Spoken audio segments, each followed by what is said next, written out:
Okay, good morning, everyone. Good morning, everyone. It's 9:30, so we'll make a start for today's council meeting, which I declare open, CL 23/7. I welcome everyone here, and we'll start things with a karakia. Whakatau mai te warua, whakawātea mai te hinanaro, whakarite mai te tinana, kia ea ai ngā mahi ai. I have a apology from Murray Granger, and is anyone else want to? And Rod Is he an apology or is he? He hasn't given an apology, no. Yeah, so he's late. So can I have a move up for the apology for Councillor Granger, please?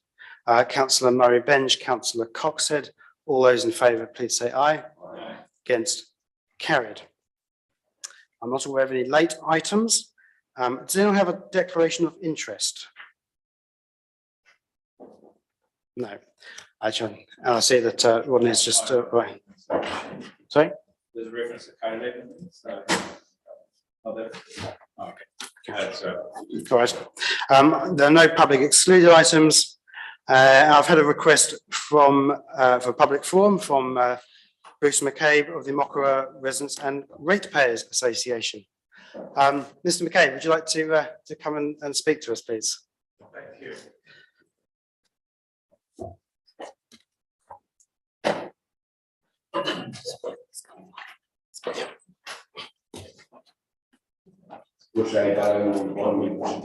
His handout is on stand, so would you like to tell me his handout is now on stand? Sorry, I've just been informed that your handout has been uploaded to Stella if councillors wish to look at that. Okay. Thank you. Do carry on. Yeah. Good morning, councillors. I'm Dr. Bruce McCabe. I'm the chairman of the Mokura Residents and Ratepayers Association. Today, I would like to just touch on a few points regarding elder housing and the proposed redevelopment at Heron Crescent in Katikati. Now, council policy states very clearly that elder housing is to be a ring-fenced activity of council, and the revenue generated by that operation needs to cover all capital and operational expenditure without rates input. Now, to date, elder housing has run up a debt of some $3 million, and it doesn't look like it's going to be paying that back. Policy allows effective weekly rents to be set up to 35% of superannuation payments. And in my handout, I've summarised what that actually means with the latest updates to super and the accommodation supplement. What's proposed is that councils are going to charge about half those rents, and that is totally inadequate to cover the costs of the operation. The indicative cash flow that's provided in the officer's report shows a very poor cash flow situation, even though they're using unrealistically low assumptions for inflation of 2%, and there's no allowance made for depreciation. Now, this project is relying in large part on Better Off funding, and the details of Better Off funding are actually covered in my handout, but the key things are that the allocated money for Heron Crescent is 3.3 million, not 4.6 as stated in the officer's report. And there's another 3 million allocated to Tui Place upgrades. And most importantly, there's actually a loan of council money of 1.66 million. So that Better Off funding contract only allows 3.3 million of Better Off funding to be put into Heron Crescent, not 4.6. So to make that work, the council will actually have to raise a loan of 1.3 million, which is not covered in the officer's report. Once again, this is ratepayer input into this activity. The other key thing that's lost in a lot of discussions is that the approval by councillors to apply for better off funding for elder housing results in a significant opportunity cost to ratepayers. That money is not available to do essential works like water supply, wastewater treatment, roading, those sorts of things. And in fact, 4.6 million of better off funding, the opportunity cost of that to ratepayers is 5.75%, which is a big chunk of the proposed rate increase this year. The officer's report does not, and it should, consider the redevelopment of Heron Crescent as part of the ring-fenced elder housing operation. That elder housing operation as a whole has been running at a loss for donkey's years now, and there's nothing that I see happening here that's going to change that situation. In fact, you're more likely to run into additional debt.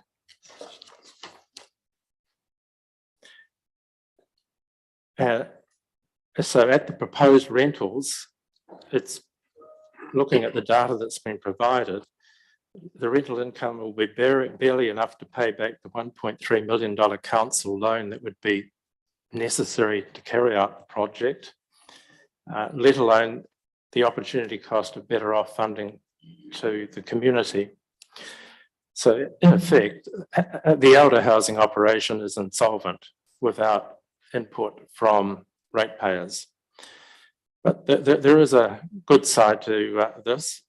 The elder housing in Katikati is probably better off in the hands of a registered community housing provider.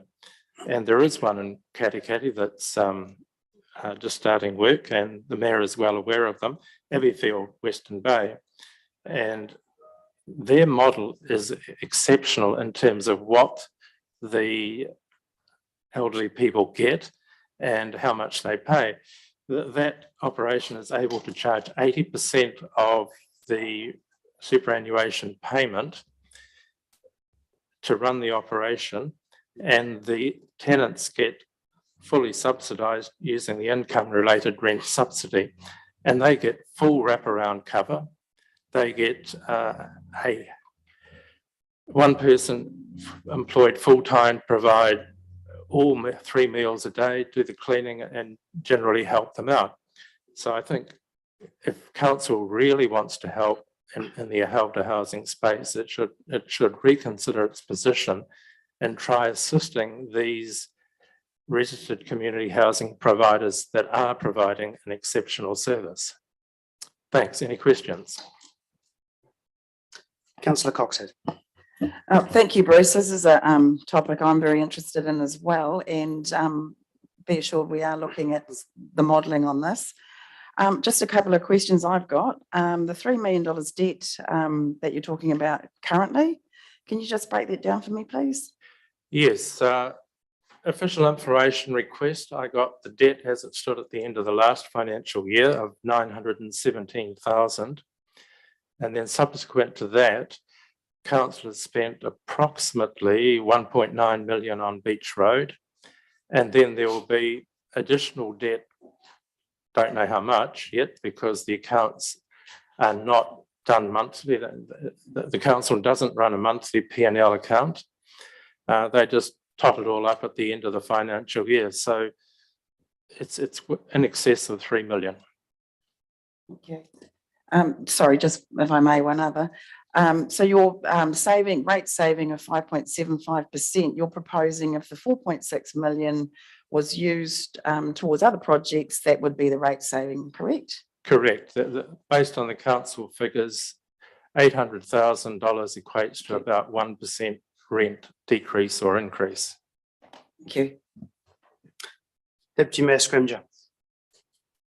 So thank you, Dr. McKay. Just trying to understand the figures you quoted there in regard to the Abbeyfield proposal. Is that, you say, when they're charged 80% of their superannuation, is that their net superannuation, 80% of net or 80% of gross? What happens is that when a registered community housing provider provides elderly housing, the tenants are able to access income-related rent subsidy, Understand that. and that makes up the difference between what they receive. In fact, they basically receive their full benefit, even though 80% of it is paid to a registered community housing provider. So I'm still not clear what that 20% they're left with amounts to. And It's I'm just trying to understand it's how they not- pay what they've got to pay their other expenses. I realise what you've explained in terms of rent and being fed and so on. Yeah, Yeah. the 20% figure is meaningless because whatever's charged in rent is paid for by the government. So it doesn't matter if it's 0%, 20%, 30%, they still end up with their same superannuation payment in their pocket. Thank you. Councillor Murray Bench. Thank you, Mr. Chairman. Could you please tell me what advice you would give to the council now, having done so much research? What is your advice to us? I think the council needs to stop everything it's doing with elder housing, look at the entity as a whole and get some accounts and modelling together so it fully understands what its costs are and what its losses are and whether it in fact can meet council policy. In other words, it's not going to be a burden, financial burden on ratepayers. In other words, it has to be able to meet all its costs, pay back its debt, and pay back interest on that debt. If it can't do that, then based on the conclusions in the 17A report that was used for informed decisions at the last annual plan meeting, council needs to divest that to a registered community housing provider. Mr. McCabe, I've got a question for you, because I don't understand how you have calculated that this won't have a positive cash flow, given that this proposal in front of us anticipates all of the money coming from government grants, which have a zero cost of capital, and that we will be charging our tenants a rental. It's hard to envisage how that could be loss-making. Yes, based on what's in the officer's report, you might come to that conclusion, but in fact, they overlook two key things. One is that contract that they've got for Better Off funding doesn't allocate $4.6 million to Heron Crescent. It only allocates $3.3 million. The second thing is you're going to have to use council loan money to make up that difference between 3.3 and 4.6. So there's a loan that's going to have to be paid back and there'll be interest on that loan, and that is not included in those figures. And then the third thing, in real terms, there's an opportunity cost to ratepayers for that money being used for that purpose. And from an accounting perspective, that cost to ratepayers is real. It comes through as an increase in their rates this coming financial year. And that is not considered. Depreciation is not considered. And there's an unrealistic expectation of inflation being 2%. And we all know that inflation in New Zealand is very sticky and it's not moving down as quickly as we'd all hope. And the Reserve Bank is going to maintain interest pressure until it does. So any loan that is taken out to fund this exercise is going to have a fairly high interest rate that's going to carry on for years when interest rates are lower. Thank you. I guess we'll get to interrogate those assumptions during the debate.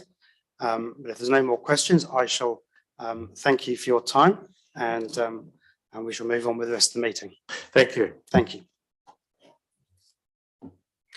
So we move on to page 8. Sorry.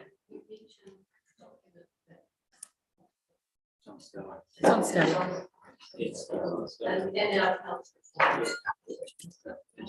Councillor Murray Bench. I think we are approving council minutes. I'd be disappointed if that took more than 2 minutes, and I'm sure Dr. McCabe can manage that. Okay, so we'll move on to page 8 with the community board minutes for receipt. So I'll call for a mover and seconder for the minutes of the Kadikadi Community Board meeting held on the 5th of April be received. Councillor Joyce. I'll second that. Councillor Denia. All those in favour, please say aye. Against? Carried. Minutes of the annual plan, long-term plan meeting of 23rd February. Call for a mover and seconder, please. Deputy Mayor Scrimgeour, Councillor Thwaites. All those in favour, please say aye. Against? Carried. Minutes of the Audit and Risk Committee meeting 27th of February. Call for mover and seconder, please. Councillor Henry, Councillor Murray Benj. All those in favour, please say aye. Against? Carried. Councillor Murray Benj, you seconded that, didn't you? Yes. Thank you. Minutes of the Strategy and Policy Committee meeting 7th of March. I shall move those. I've got a seconder. Deputy Mayor Scrimgeour. All those in favour, please say aye. Against? Carried. Minutes of the council meeting held on the 16th of March. I'll move those. Deputy Mayor Scrimgeour. All those in favour, please say aye. Against? Carried. Minutes of the annual plan and long-term plan committee meeting on the 28th of March. Deputy Mayor Scrimgeour, Councillor Henry. All those in favour, please say aye. Against? Carried. Minutes of the Chief Executive Employment Subcommittee meeting held on the 5th of April. I shall move those. Councillor Coxhead. All those in favour, please say aye. Against? Carried. The last one. Minutes of the Strategy and Policy Committee held on the 13th of April. Councillor Henry, Councillor Murray Benj. All those in favour, please say aye. Against? Carried. Thank you. Right, so we'll now move on to page 89 and the report on the 13 to 17 Heron Crescent Elder Housing Development. Jodie, if you'd like to come up and take a seat. Mr. McCabe, would you like to move aside, please?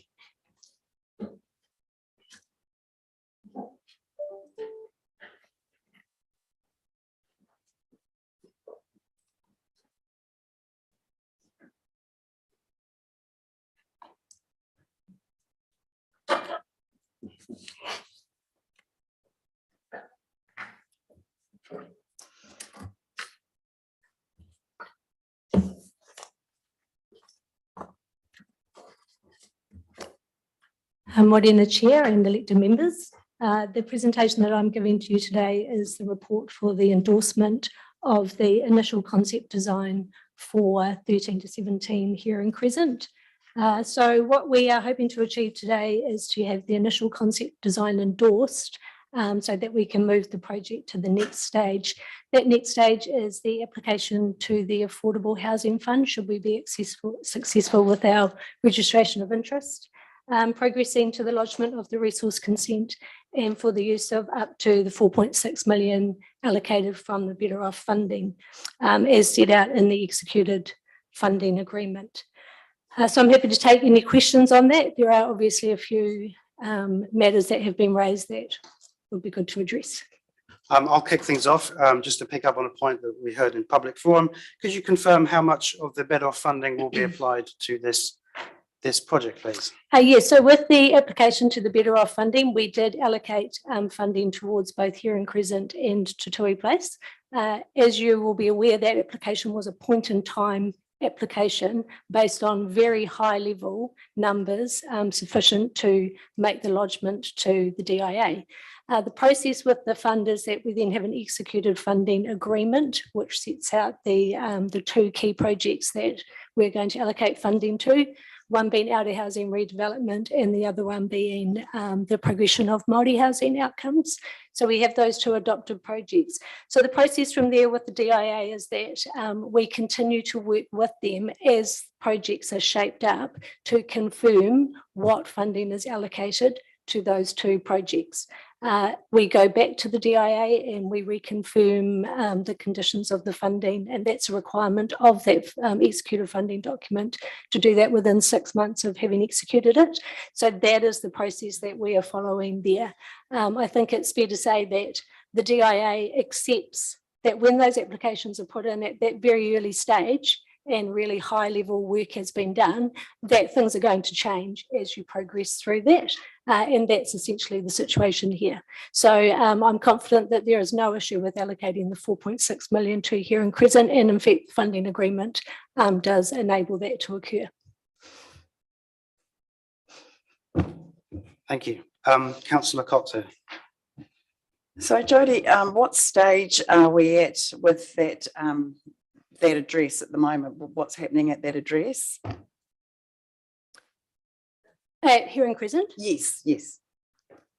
Sorry, in terms of?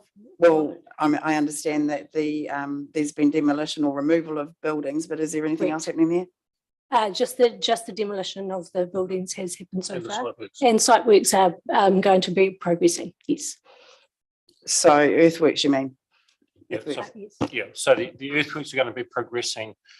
And if you recall, we've discussed that previously with the council. The earthworks are progressing to an extent that are suitable for any form of redevelopment on that site. So it could be the single level units or the double level units, both fit on the site with the site works that are progressing.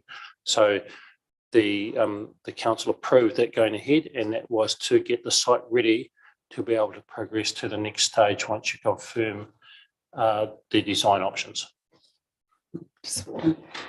What was the cost for applying for a resource consent for this development as opposed to the other proposal we saw?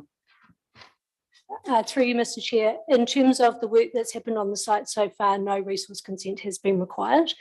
So no resource consent has been lodged to date. Sorry, I'm referring to the first proposal versus the second proposal. Sorry, I'm not with you. The first proposal being the 17 units. We didn't lodge a resource consent for that development because I realise that. So what's the so what's the cost of the resource consent you want to apply for now? Is it 20,000? Yes, about $20,000 for that, which would be the equivalent. Yeah.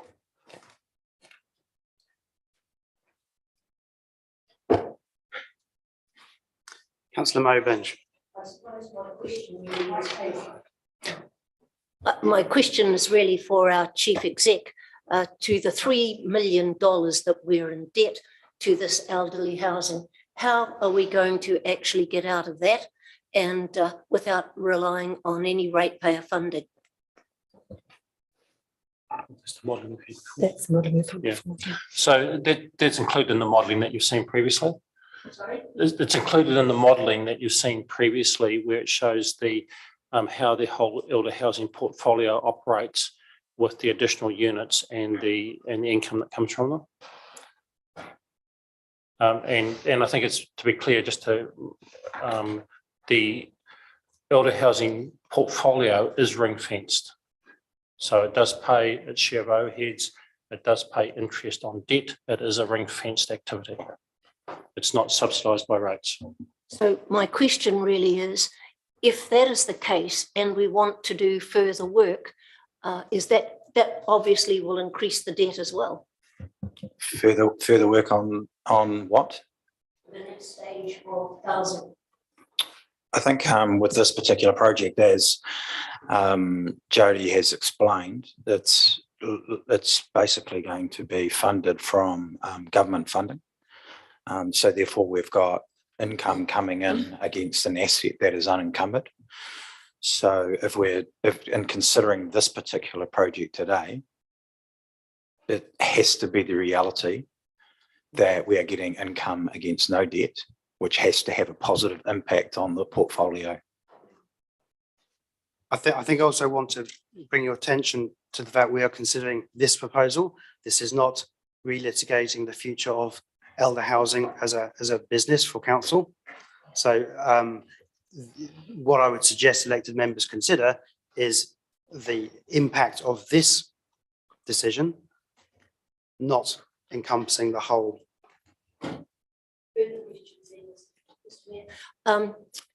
It's, I have never hidden the fact that I'm totally opposed to 2 bedrooms units being developed on that site.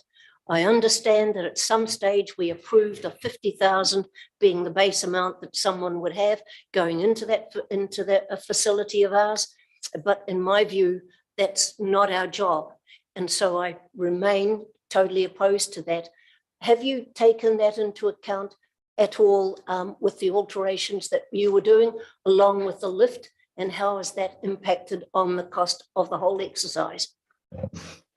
So through you, Mr. Chair, what we have presented to you today is the initial concept design for endorsement. It does include those 2 bedroom units, which is what the entire cost of the project to date has been worked up on. And as we have sort of set out, part of what we're trying to do is ensure that the site is future-proofed for the future and that there's able to maximise the value that we are getting from that land. It's also part of being able to approach the Affordable Housing Fund and potentially in the future other partners and be able to demonstrate that we have a site and a design that provides choice.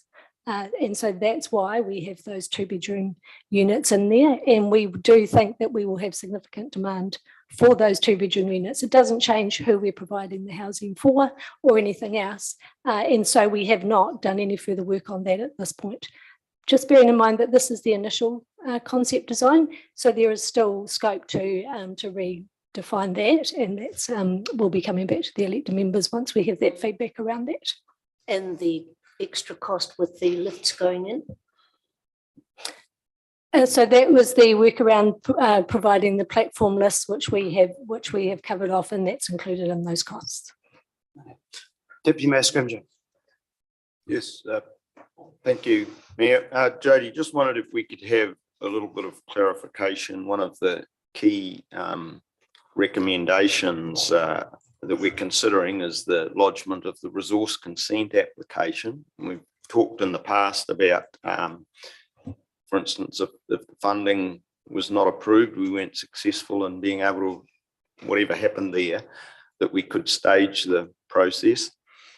And it also makes reference in the recommendation if variations were required to the consent. I'm just wondering how much, if there were challenges in terms of gaining that funding, what would be the potential impacts on that resource consent? Yes, through you, Mr. Chair. So essentially with the resource consent is just to get us to the point of having the land use. It's essentially a land use consent. So basically it's saying this is the level of development that you can do on the site, and there'll be conditions around that to manage the environmental effects of that. So essentially if that's done to the scale set out in the initial concept design, it's a reasonably straightforward process to then vary that consent at a later date if we're going for a lower density than what's set out there, because the environmental effects will therefore be less. So what it does do in terms, so that's really all that does. It just enables us at this point, if the initial concept design is endorsed, to move forward with the resource consent application on the basis that, depending on what happens with funding, we are not sort of waiting for a funding decision before we are still progressing the project, because that just creates, I guess, that lag in our ability to deliver the project in a timely manner. And yeah, we're pretty confident that once resource consent is issued, if we need to vary that, that will be straightforward. Yeah. Okay, thank you for that. So you're saying that it's just preparatory so that we can then proceed, and if it had and stop holdups if funding was approved. Indeed, yes. Thank you.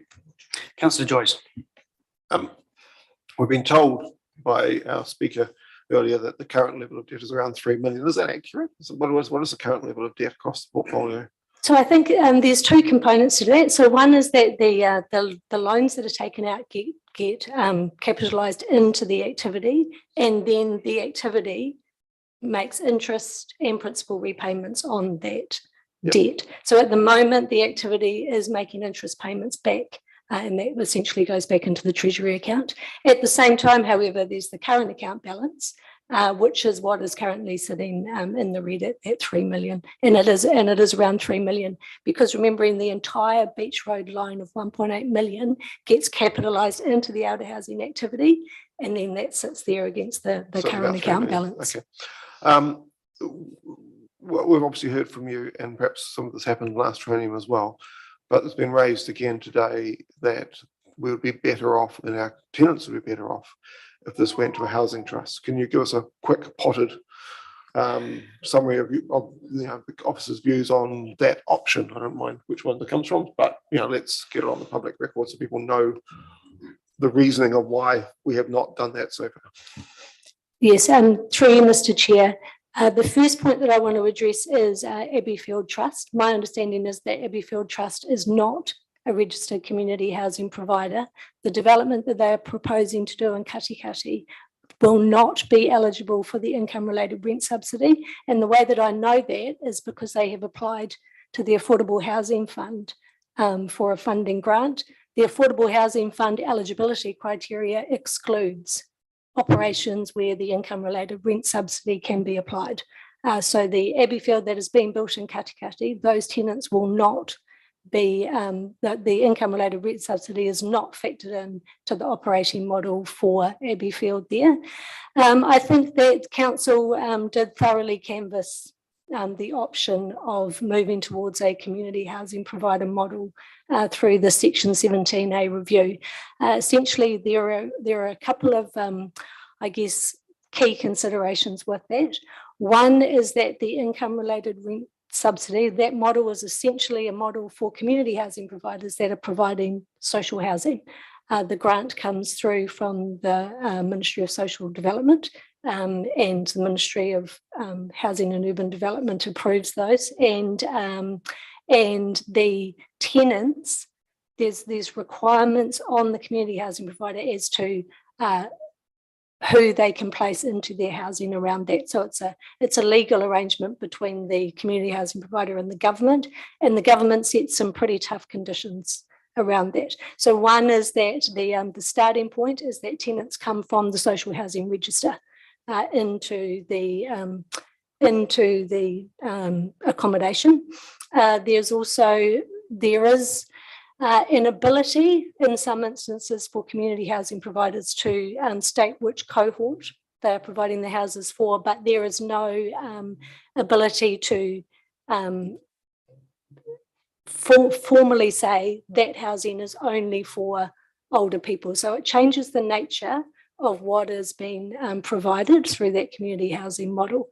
One of the other really key factors that council considered through the Section 17A review is that existing tenants are not eligible. So when that model switches over and moves to a community housing provider, the financial modelling is not great initially because existing tenants cannot access the income-related rent subsidy. So there's a time that it takes until you get to the point where that does become a more financially viable model. And we've got the two examples there we can point you to is the Tauranga Community Housing Trust purchasing the Whakatane District Council's outer housing. That was a significant challenge that they faced. The Ototahi Trust in Christchurch was the same. So they've been slowly building up how many of their tenants are actually accessing the income-related rent subsidy. So all of that factors into the financial viability of the model. The other key aspect was that for this council, the public sentiment was with council remaining in the business of outer housing. So then the model that you're looking at is to set up a trust where council remains a 49% shareholder in that. That was definitely something that was, like, as you saw, it's in the Section 17A review, quite a high level of preference for that option. Significant amount of admin and other requirements that you'd need to go through, legal requirements to put that in place. And for only 70 units, the sort of benefits or gains you'd get from that were considered to be, reasonably minimal. So that's sort of what led to the decision of council continuing to remain in the business of elder housing. Also alongside that, of course, is that it's a really high level of need in our communities. It's an increasing need for housing for people over the age of 65 years and over who have limited financial means. There's very limited rental options available for that cohort. And so what council provides there is really significant in terms of meeting that, that community's housing needs as well. In a nutshell. Councillor Henry. Some of my responses were to what Dr. McKay said today, that I think when we came to this new funding that was available, we were a little bit confused too about how the funding was going to be split with the TUI place, and I think that's what we heard today. And it's unfortunately wasn't here to hear some of what you had said. And going back to in last triennium, the council's decision about entering into the upgrading of our elder housing. And it wasn't, we did consider whether it went out to housing providers, and that option was not set. It wasn't, in my recollection, we didn't say that we wouldn't, but we were very clear that we wanted to develop our stock within the council, not to put that out to a provider to do that. We wanted to do that. What we do in the future may be different, but we wanted to grow and develop the stock within in-house. That's kind of how you say it? Yeah. So I just wanted to say that in terms of new people about what we went through, and it was it was quite an extensive process, but we were going through making those decisions. Councillor Henry, I think you just about managed to wangle a question out of that statement. So, but I'll remind you that this part is for questions. Yeah, and you can make it during the debate itself. Councillor Wickers. So would it be fair to sum up that what Bruce described there in regard to another provider providing housing, for the scenario that he proposed where the tenants are better off because they get better service for lower costs, could only happen where government funding is not involved? So if they just did it off their own back, is that correct? No, that's not correct. There is definitely the community housing provider model is a robust model, and it does provide a good level of service to tenants. I think what I was saying was the Abbeyfield model is not that same model, where they are going to be accessing that government funding. What I was saying was that with that community housing provider model and accessing the income related rent subsidies, there are other factors that come into that. There are government conditions that are involved in that. So it's not just a straight financial transaction. It does mean that the housing that is provided is largely social housing, as opposed to affordable rental accommodation, which is what we're in the business of providing. So just trying to clarify it in my head here. So for dedicated elder housing, to have a scenario like Bruce described is outside of the scope of what government would fund. Is that correct? So in terms of the Abbeyfield model, yes, that is outside of the scope of accessing the income related rent subsidy. There is still other government funding that could potentially go into that. So a provider could go in a different way, a different model, and be elder housing dedicated, and they be the occupiers be better off than our proposal. Yes, potentially, but they would. But as I say, in terms of that dedicated elder housing part, that's where it would be a challenge. The other funding sources that they would have is similar to us with accessing the affordable housing fund, so a capital grant potentially, but the operating stuff it's difficult to ring fence it to one cohort. So the way that the contracts work between a community housing provider and Crown is that you have either a spot contract or a capacity contract. And a capacity contract basically says we'll pay you this much money every year as long as you provide this many houses every year, but we decide who lives in the houses. So while an elderly person may be living in a social house provided by Kaingora or by another community housing provider, yes, they are financially better off because they're only paying 25% of their income. But for us, in terms, so that individual's better off, and any individual in our housing under that scenario would be better off. But we can't control the mix or the cohort of who goes into those units. We have to take people off a social housing register.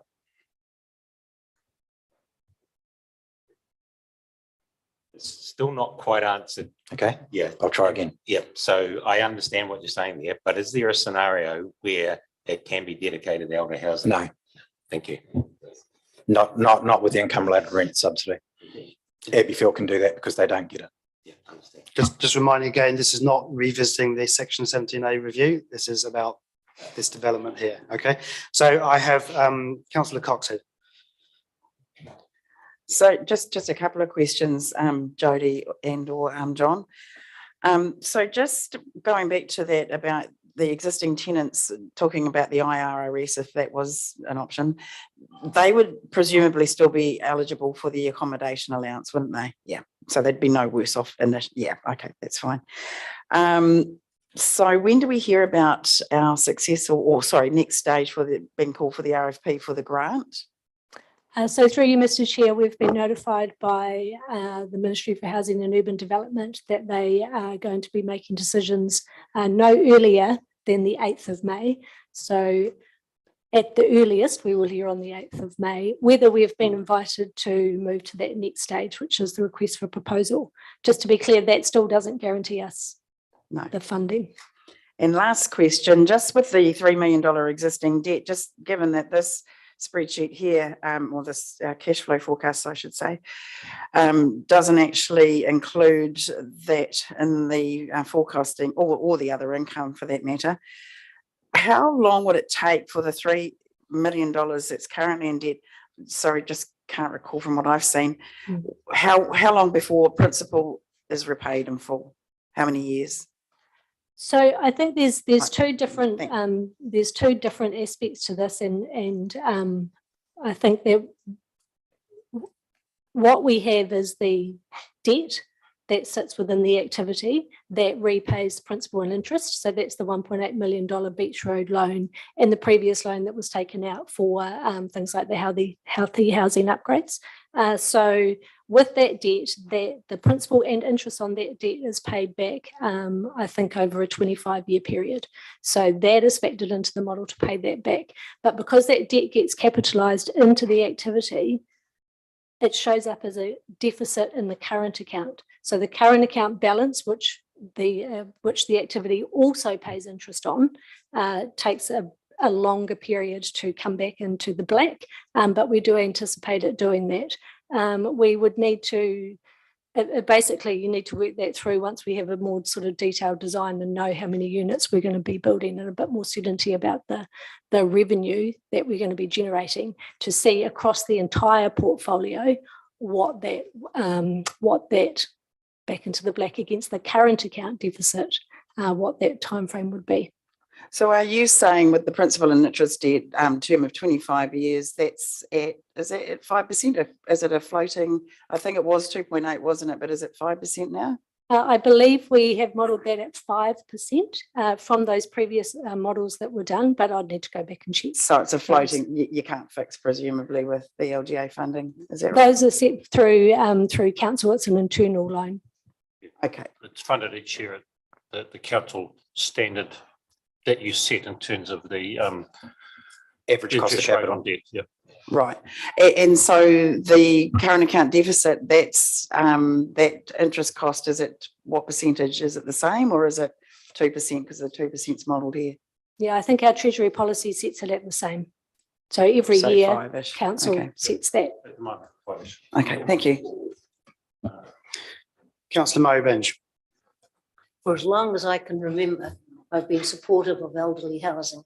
And because we know that there are people out there who desperately need it. So I'm not opposed to it. But at the same time, I'm totally opposed to 2-bedroom units being developed on the same site as the 1-bedroom one. And I think that brings in a whole different scenario.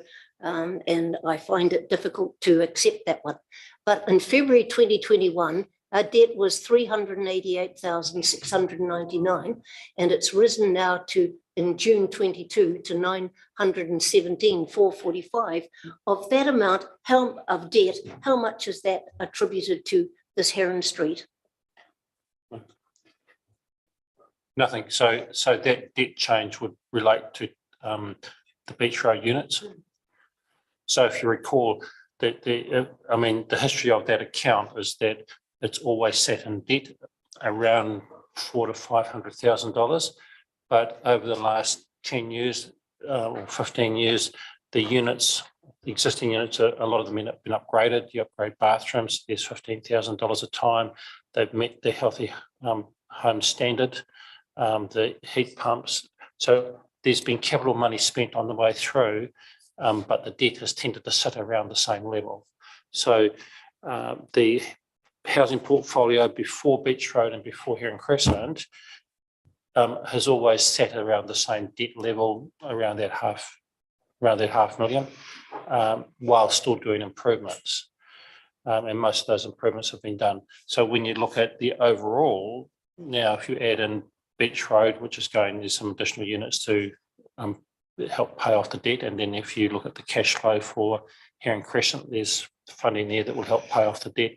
So overall, if you look at it globally, the finances for the elder housing portfolio still look about okay. So they still look like they'll wash its face in that longer term, but you do pay off that debt in terms of loans that are committed over 25 years. And having the better off funding that essentially puts a cash injection in to allow additional units is absolutely a game changer in terms of the development of the housing portfolio. Okay, thank you. I think we've exhausted the question. So I'm now looking for a mover and seconder for recommendations 1 to 5. Do I have a mover, please? Councillor Joyce, Councillor Thwaites. Would you like to speak to your motion? I'm sure we'll all speak. The way these recommendations have been written is great. It's obviously completely subject to government funding. And we have ring fenced it from the ratepayer. And that's really important because that's the commitment we made before my time, but in the long-term plan. There's a lot of work to be done yet in terms of convincing the Ministry of Housing. And and you've allowed even in the recommendations the fact that, as Dr. McCabe has pointed out, we'll need to get a bit of a change to the better off funding as well. So that's allowed for in the recommendations. I'm very happy to see the provision of platform lifts in most of the units. And I thank you for that, because I know it was felt by one or two that we're getting into the nitty gritty there. But I think, if we're going to go out to the public with that, then I think, that's correctly anticipated by people that, that's the first thing the public will notice. A second story apartment without accessibility would have been an issue for the public, and it certainly was an issue for me. And I noticed also you've defined in here the standard that we're meeting in terms of the universal design, which is important for people as well, because we're not experts around the table, or not. One of us might be a bit of an expert, but on financial modelling, but the rest of us are not. So I think as long as we jump those hoops, then we have a good project that we can go to the public with. And as I say, those hoops are clearly explained in the recommendations. So thank you for that. Thank you, Councillor Thwaites. Thank you, Your Worship. I'm more than happy to second Councillor Joyce's 5 recommendations as presented here. I do note number 5, that any further more concrete plans will come back for council ratification. So this is really just getting the wheels in motion. I will speak to a few of the matters that have been discussed today. I don't think people should focus too much on that 3 million debt as a package, because we entered into the Beach Road properties as a full development. It washes its face, like the Deputy CEO says. It was a close to 2 million of that debt. And it has actually given us the facility to allow something like this by increasing our portfolio of flats. So, you know, that sits there as a council asset. If people were so focused on that, that could be sold at any time. And a lot of the debt, if not the whole debt, could potentially be declared. But I would suggest now is not the time to be selling, given the current state of the economic climate. So the other part of that debt, and again, Gary Ellis mentioned about its evolution and grew. I've been sitting around this table for a long time. I was well aware that it wasn't quite washing its face through a number of the years I've sat around this table. It was 40,000 or so short. The answer was there to raise debts. It was politically unpalatable, especially by a former council that was very vocal, who's no longer here. I acknowledge the hard work that Councillor Henry and Councillor Daly and a few others did by going out and meeting with all the tenants, talking to them, talking about our pattern to raise the tenants to get it to a position where it will wash its face. And the example was exactly there in the Waipa rates of their pensioner housing compared to ours previously. So, like I said, I think some of the scaring boogie things that have been mentioned today aren't that so scary at all. And a lot of the issues have been addressed and the wheels are in motion to do that. So I'm happy to support this. Thank you. Thank you. Any other speakers for or against? Councillor Coxhead. Am I able to propose an amendment to the motion? You certainly are. So I'd also like to see included, subject to the modelling of the whole portfolio and the cash flow forecast showing that it does continue to wash its own face. Is there, well, would you like to craft a better tighter wording? Yeah. bit of wording? So subject to the financial modelling proving that this does not breach the policy whereby there is no cost to the ratepayer for this entire portfolio. Yes, that will do me fine. Thank you. Before I accept that, Thank you. John. I just want to clarify, are you saying that that is a condition of approving this stage, or when we come back with the financials to get you to approve the project that we show that within the context of the whole portfolio? I think that would be, I would suggest that's a better way of doing it so that we can proceed with the stage, because we won't actually have the final costs until we've done the final design. If that's okay. Yes, so can we insert that now though? Well, before John spoke, my view was that it's up to us to determine whether the financial modelling works. We've been given the financial modelling, and we can look at that. I don't see how it. Well, no. Well, at this point, but I just wanted to clarify where Councillor Coxhead was heading with this one. So what I'm trying to achieve here is that we may approve these other conditions at this point. However, what I want to know is that the project does not go ahead at all until such time as all of council is satisfied that it meets the policy around not costing ratepayers anything. That's for today to determine. That is part of today's resolution. Well, are you comfortable with the financial modelling, which has been expressed? For the whole portfolio I'm talking about. Well, this isn't about the whole portfolio. Well, no, that's the policy. The policy is that there has to be no cost to the ratepayer for the whole portfolio. But that we have to consider this on its own merits. Because if this is positive, then it's positive for the rest of the portfolio as well. But we still aren't assured that the whole portfolio is self-funding. I can't support this motion otherwise. Can I just be clear? So I'm taking into account what John said. I'm happy to support your change as long as it doesn't hold up the process, right? You know, we should not be able to give final approval until we know the whole portfolio washes face. I mean, in terms of what we're approving today, there's so many conditions on it, right? There's conditions of government funding for starters. If we don't get that, we're not even at the races. So as long as the timing is, we can't approve this finally until we're happy with the whole portfolio's finances, then I'm fine with it. You know, accepted in the recommendation, whatever. So we don't need it today before we go forward because they need this approved to make the application, right? No, that's right. What we're approving today is not going to, yeah.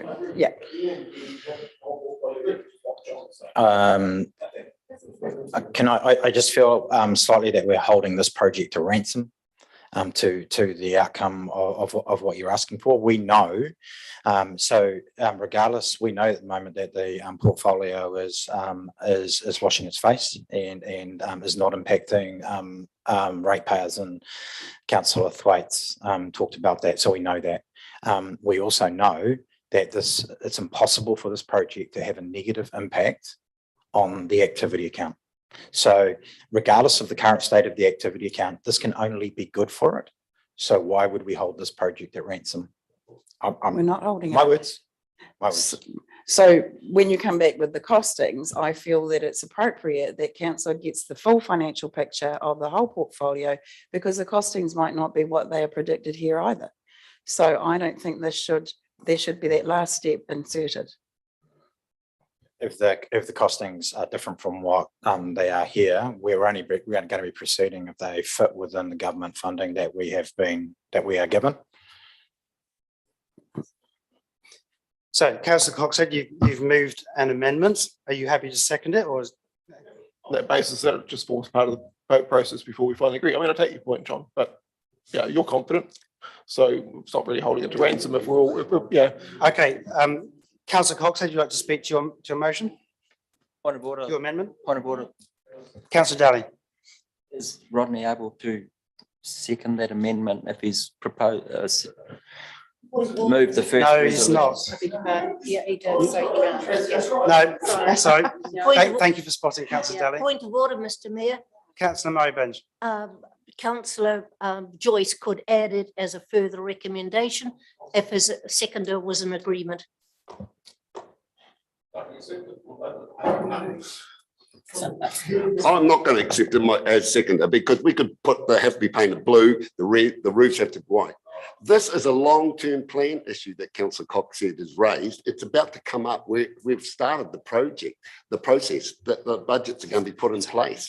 So how could I possibly agree to it when we haven't even seen anything updated? Okay, is there another seconder for Councillor Coxhead's amendment?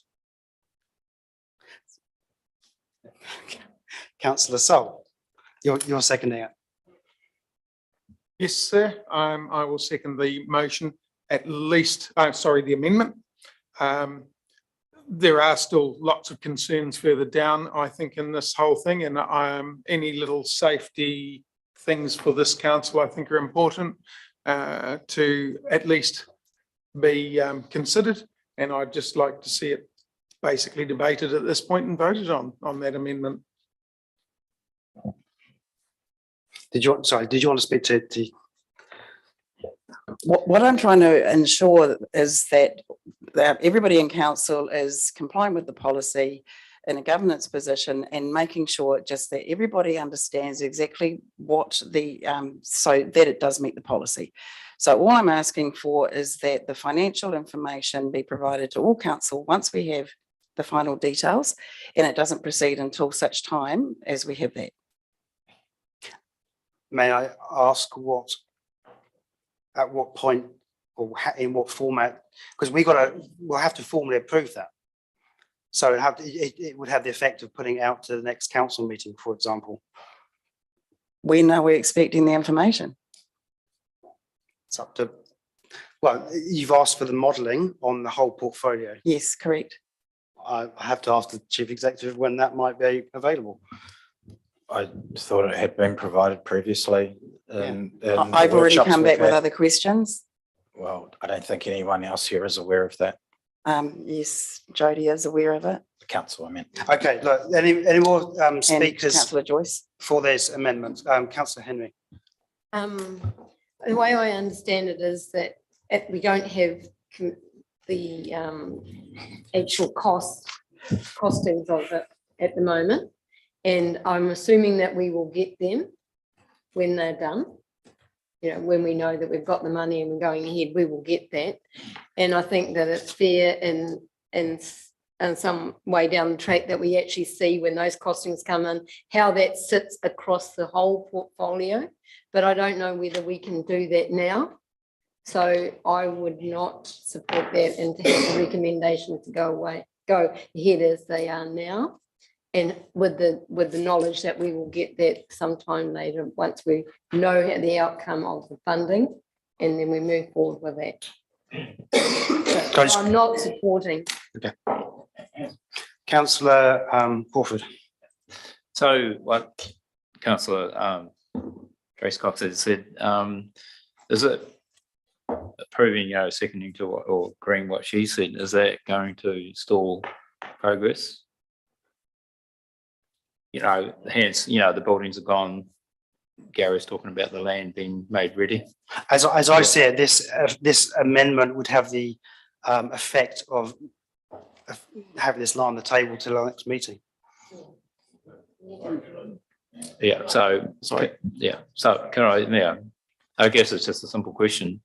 Is it going to stall progress? Yes.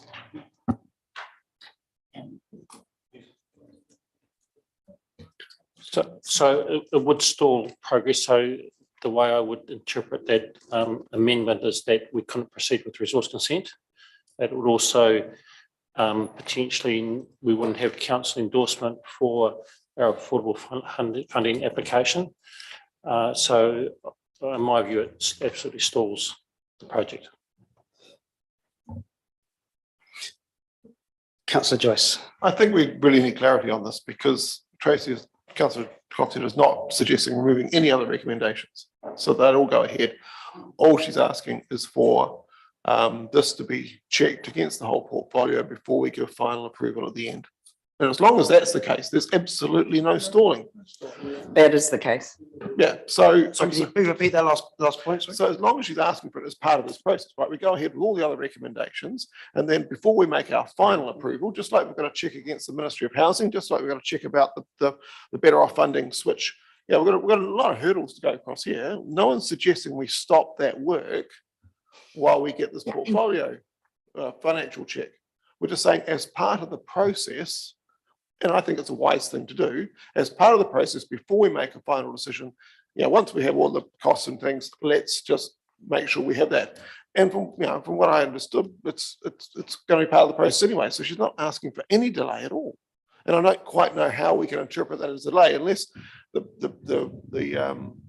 changes suggest that we do it now before anything else. But Councillor Coxhead has not suggested that. Right. Gary. Yes, so through you, Mr. Chair, just to clarify then, the recommendation is, so recommendation 3, A, B and C is not subject to the amendment. So we can still progress those. And then we have a recommendation so where we have recommendation 5 that notes a construction contract or alternative options are required. Within recommendation 5, we can have that council notes that financial modelling across the portfolio will also be provided back to council. Yes, Is that correct. Correct. Thank you. Thank you, Jody. Councillor Downey. Yeah, thank you, Jody. I was about to make the same point. I think recommendation 5 covers, it makes Councillor Coxhead's amendment unnecessary. And as it stands, I'm happy to support the original 5 recommendations without this amendment. So I will be voting against it. Councillor Murray Benj. I'll vote for the amendment, sir, but I will oppose the original motion. I still hold philosophically to what I said early on in the debate. I think we provide for the basic needs of people who have real difficulty. And so I find it hard to accept that we would be building 2-bedroom units on the same site where we've got people who have 1-bedroom ones and who have limited amount of money at all. And that's when local government first became involved in the elderly housing area. And I still hold that that was the right thing to do. And to extend it as we are doing, I just don't agree with it. But I do think that we were promised an overview of the budgets and earlier on, and I don't see that that should take too much time to actually bring through to us. Deputy Mayor Scrimgeour. Thank you, Mr. Mayor. While I certainly endorse, I think, the desire behind the amendment of assurance that our elder housing portfolio pays its own way, I don't really believe that this amendment is necessary at this stage, because the other provisos and hoops that we have to jump through included in the 5 original ones, if need be, will ensure that that information comes to our attention again further down the track. And so I will be voting against the amendment too. Thank you, Deputy Mayor Scrimgeour. I'm going to speak to this. I think Councillor Coxhead's amendment is ill-conceived and poor governance. We get to review our portfolio performance through Projects and Monitoring Committee. We can see how the financials perform. That is the appropriate forum to review that performance. It's not to take a separate issue and shoehorn it into a decision on this matter in front of us today. So on that basis, I won't be supporting the amendment. And so if there's no more speakers, do you want your right to reply? Please do. So in my view, this is part of what governance is all about. And all I'm asking for, and I'm sorry if my first proposed amendment ever is a little clumsy and perhaps a little bit hard to follow, so I apologise if it's not that clear. I see no harm in inserting in number 5, subject to financial modelling, meeting council policy on this not costing ratepayers any additional funding, any costing ratepayers, just leave it at that. Okay. Yes, so I'm going to ask our Caroline to read out the amendments, just so we're clear. So, okay, so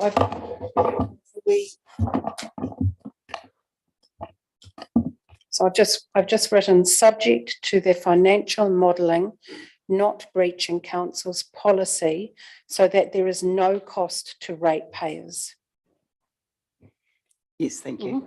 And insert it in resolution 5. And was that excluding?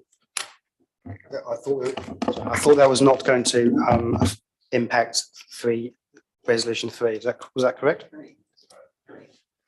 Okay.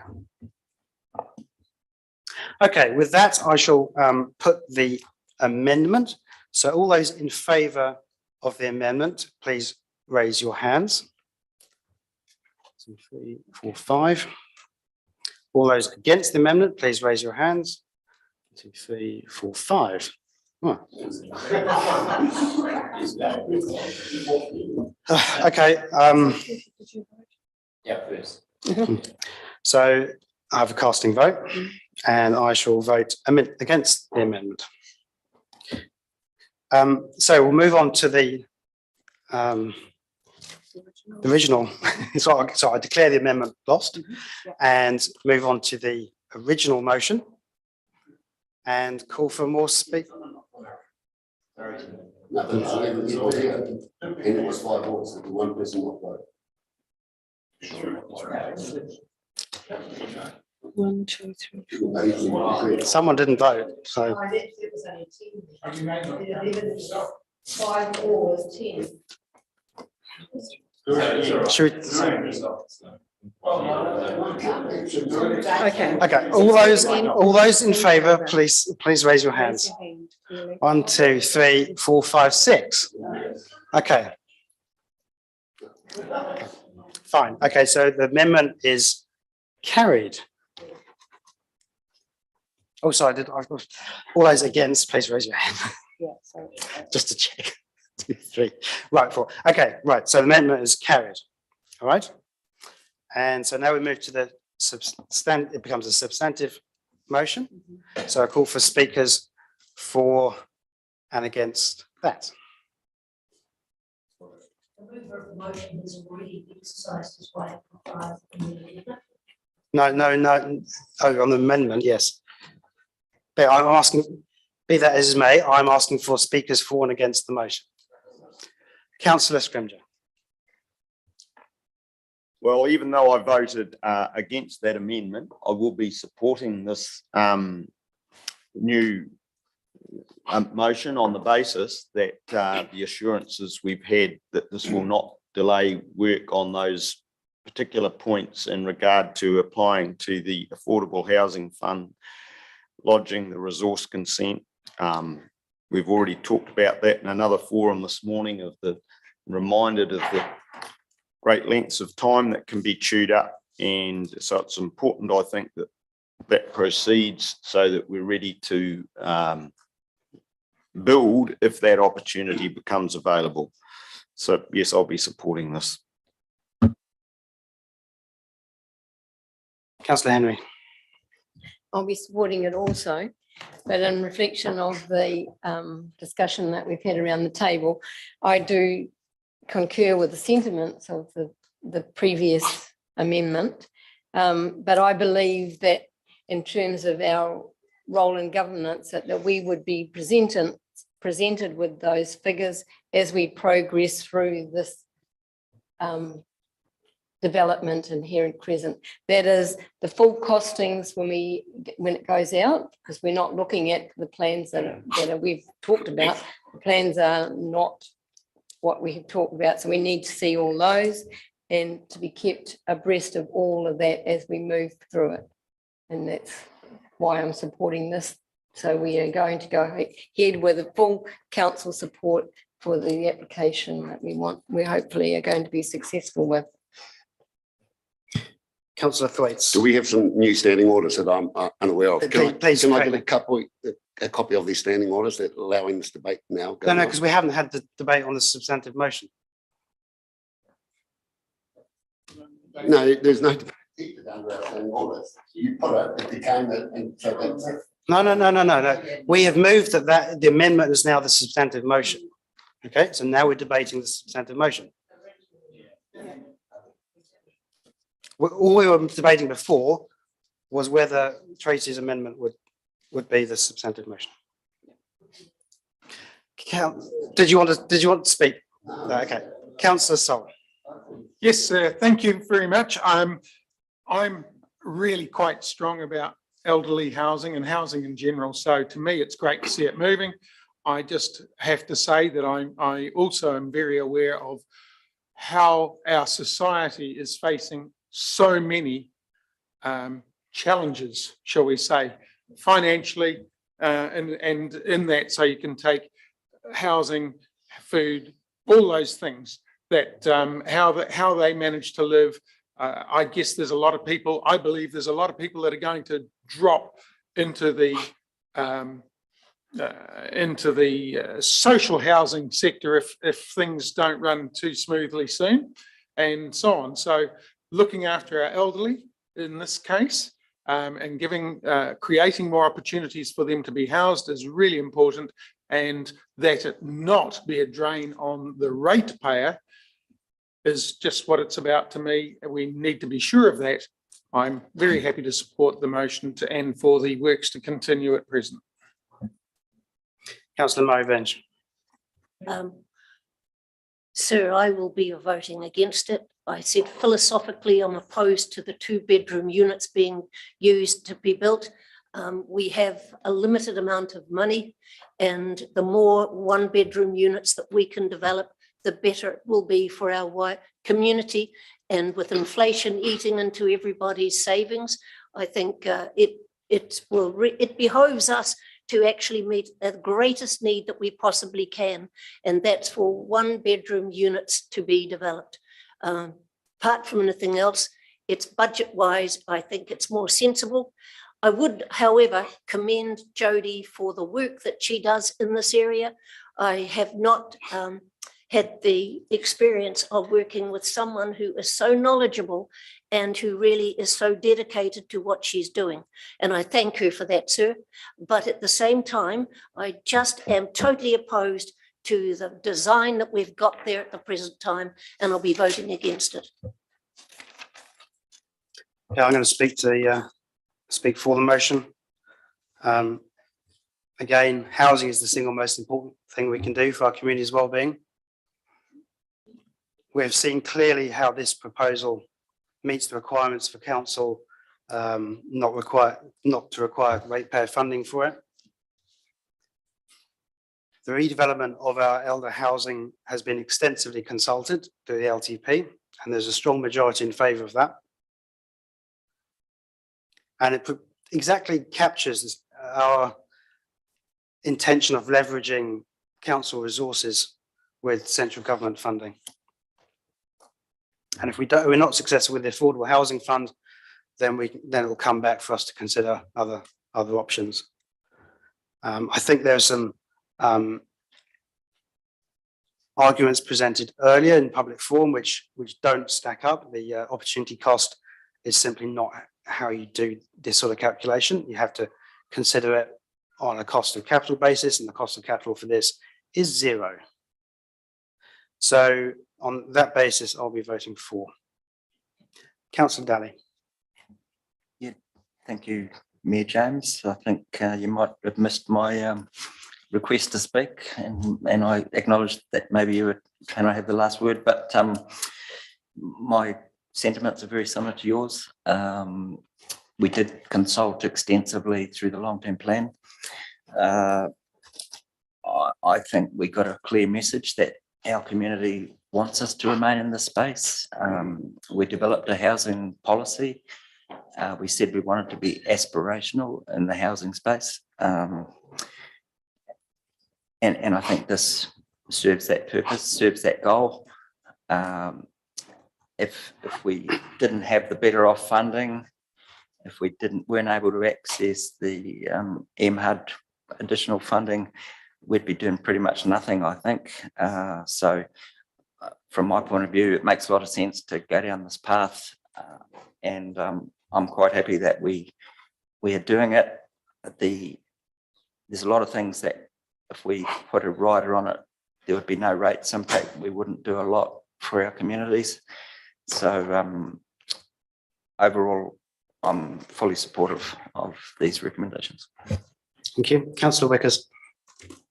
Yeah, I will support the motion, just noting again that stairs are dangerous to the level of risk, that all steps will be taken to if we go with stairs there, that we've got the best design possible. Thank you. Okay, I'm going to offer Councillor Joyce his right to reply, and then I'll put the motion. Oh, no, I just want to break the standing orders here, because when the amendment, no other speaker can keep speaking if they've already spoken beforehand. And we've had people come back and speak again, breaching out. That was for the amendments. No, it states here when a motion is carried amendments or lost amendments, and it says they may continue on if they have not spoken before. Anyway. Point of order. Okay. We're we're to the end now. I'm going to offer Councillor Joyce his right to reply. He hasn't spoken. He exercised it, sir, in the amendment.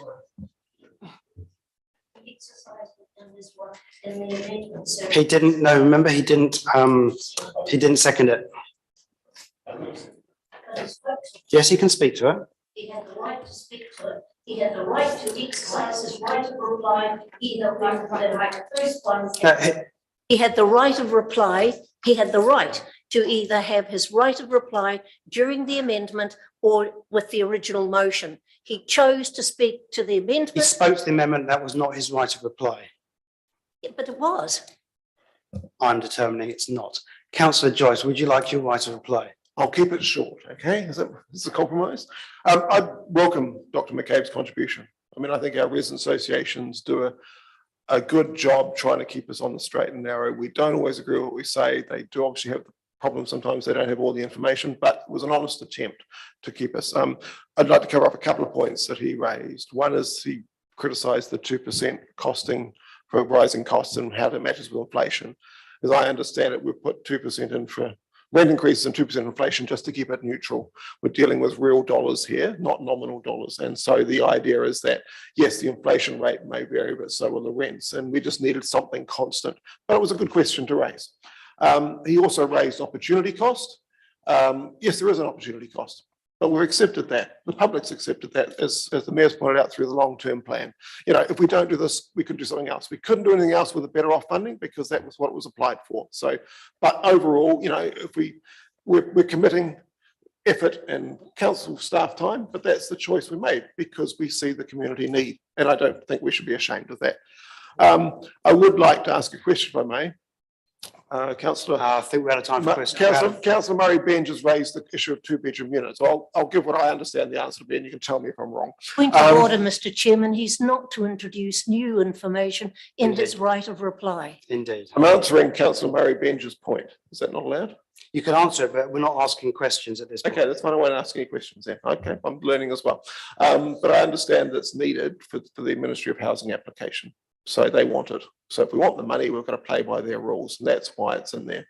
Other than that, you know, I think it's a good opportunity to do things on the government's tab, and we should move ahead, subject to all the conditions that are in the recommendations, including Tracy's very valuable one.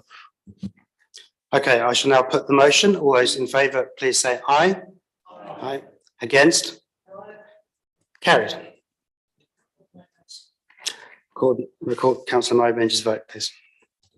And with that, it's a rather long session. I shall adjourn for morning tea. Thank you. Back at 11:05.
councillors.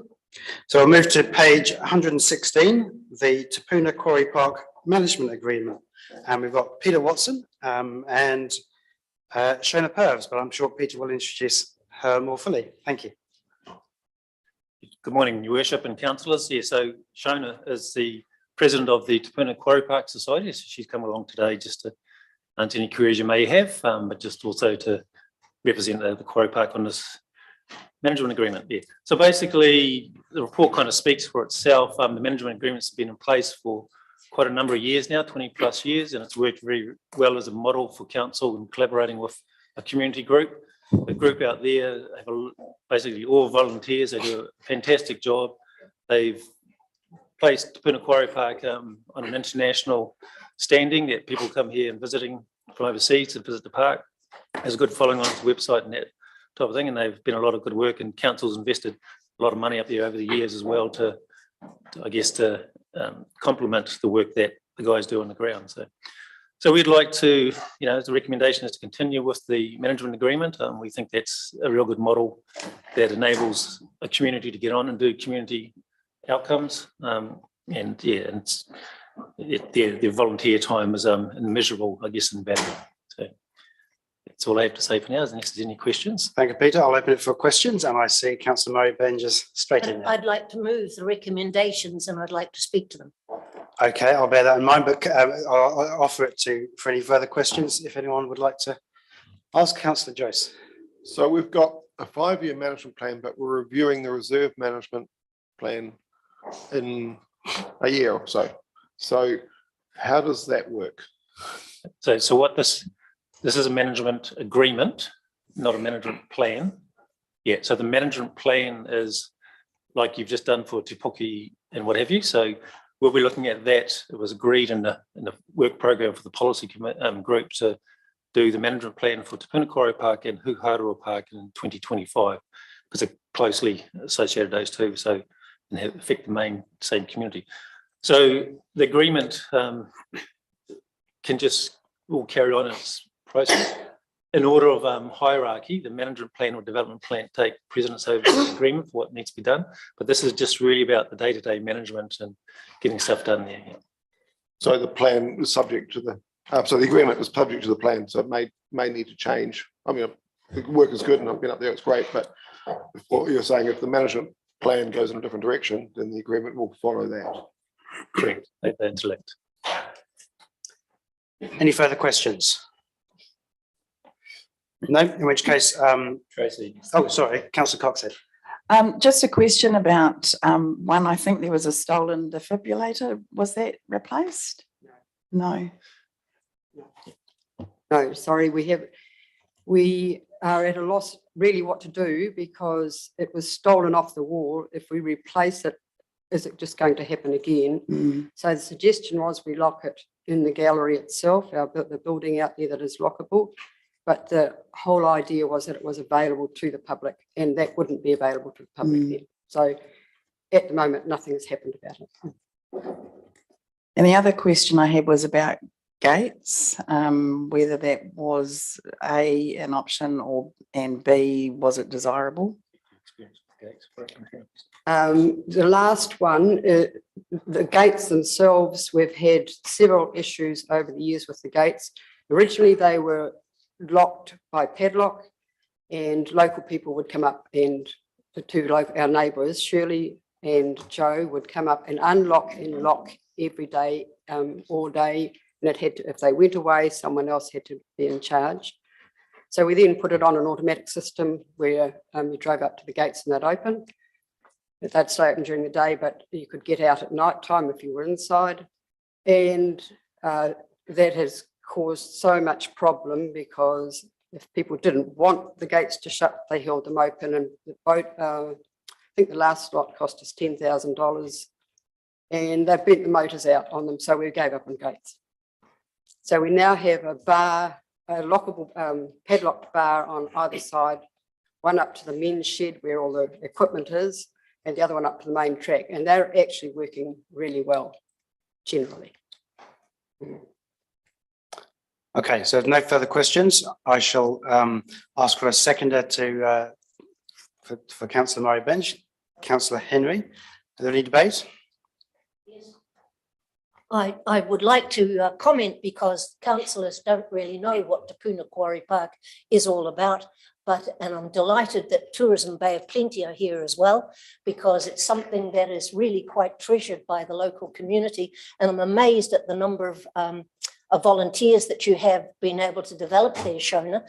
Shona comes from further down the island and was rewarded with a Queen's Service Medal. And it's great that you're still involved here and using your skills. But I'd also like to compliment Peter Watson, because he has had a watching brief over that park for many years, can't be everywhere himself, and has one of his staff members, Steve, working with Te Puna Quarry Park in a really great way. And I think, sir, it is a very fine combination of council and community, of volunteers working together. You keep getting pinched with stuff, you keep coming back and finding solutions for it. But I just think, sir, it's an opportunity for us to say thank you very much and well done. And thank you to Steve and our reserve section. Once they had the car park sealed, it has just changed the whole world for them. And I think there's still issues there that need to be resolved, and we can work through those. But in reality, it is an iconic venue that people love to go to, respect. And I think Tourism Bay of Plenty do acknowledge it now and have it on their radar. But I think from council and community, well done, and very happy to move that management plan approval. I think I would heartily echo those comments and thank Shona and her group for all the work and they do, and it's a lovely facility. But if there's no further debate, I shall put the motion to those recommendations. All those in favour, please say aye. Against? Carried. Thank you very much. We shall now move to page 120. The appointment of alternate member to the Bay of Plenty Civil Defence Emergency Management Group.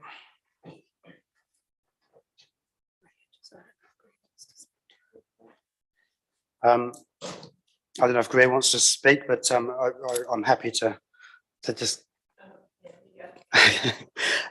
So basically, I sit on the Bay of Plenty Civil Defence Emergency Management Group, and this is just about appointing an alternate. There had been some confusion about whether the deputy mayor needs to be formally appointed or not, and we've come down on the fact he does.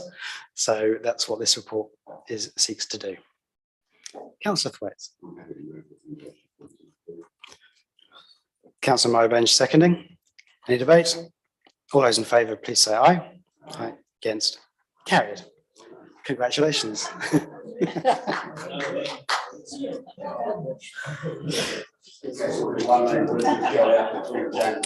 Okay, let's settle down. So item 10.4, draft of Bay of Plenty Local Authority Shared Services Limited Statement of Intent, page 122.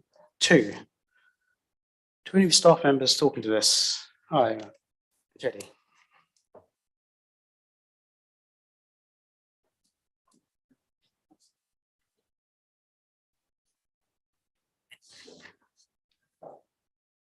Morena again, elected members. I'd just like to introduce to you, today we have Oscar Nathan with us, General Manager. No, sorry, this is Bob Lass, not T-Bob. Oh, sorry. You can speak to Bob Lass if you wish.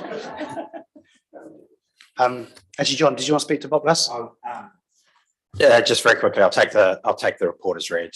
This is the opportunity for councillors to give any feedback before the statement is formally adopted by Bob Lass. So if you have any feedback or concerns, I will take those back. Any questions? Councillor Murray-Bench. Through you to Mr. Holyoake, do they continue to increase the benefits that we gain from Bob Lass, or is it at a static stage? They continue, I think they continue to improve the benefits, and there are particular parts of the procurement that they run that are incredibly beneficial to us. The most obvious one is insurances, and we do very well in that area.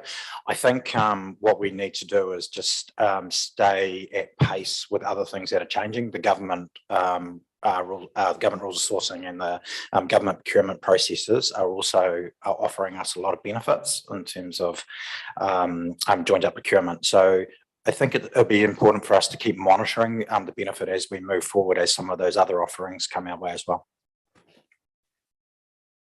Any other questions? Councillor Joyce. Maybe I'm just stupid, but how do I see this? Because it's not on the agenda. Where is the statement of intent that we're approving? No, this is. No, this is page 122. Yeah, but this is draft Bay of Plenty Local Authority Shared Services Limited Statement of Intent. So where do we see the statement, this statement of intent? Because it's not on the agenda. So we're voting on something we haven't actually seen. It has been presented previously. I'm sure it's not riveting reading and I can sleep at night, but I do think if we're going to vote on something, we should see it. Yeah, okay, that does seem to be an omission, so we can find that for you and provide it to you, but well spotted. Yeah. Okay, so no more further questions. I'll call for a mover and seconder, please. Councillor Sol, Deputy Mayor Scrimgeour. If there's no debate, there is indeed. Well, it's Anne, so that we endorse the statement of intent and yeah, well, it notes any recommendations, but kind of there's none. Okay. There's no further debate. I shall put the motion. All those in favour, please say aye. Against, carried. So now we move to TBOP, Tourism Bay of Plenty. Page 125. And Jodie, if you wouldn't mind. And she will introduce Oscar and Stacey.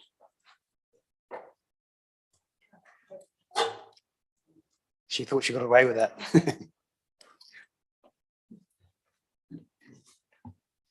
Right, second time lucky. Morena again, elected members. I'd like to introduce to you Oscar and Stacey from Tourism Bay of Plenty, who are going to do a short presentation to the draft statement of intent, which is on the agenda today.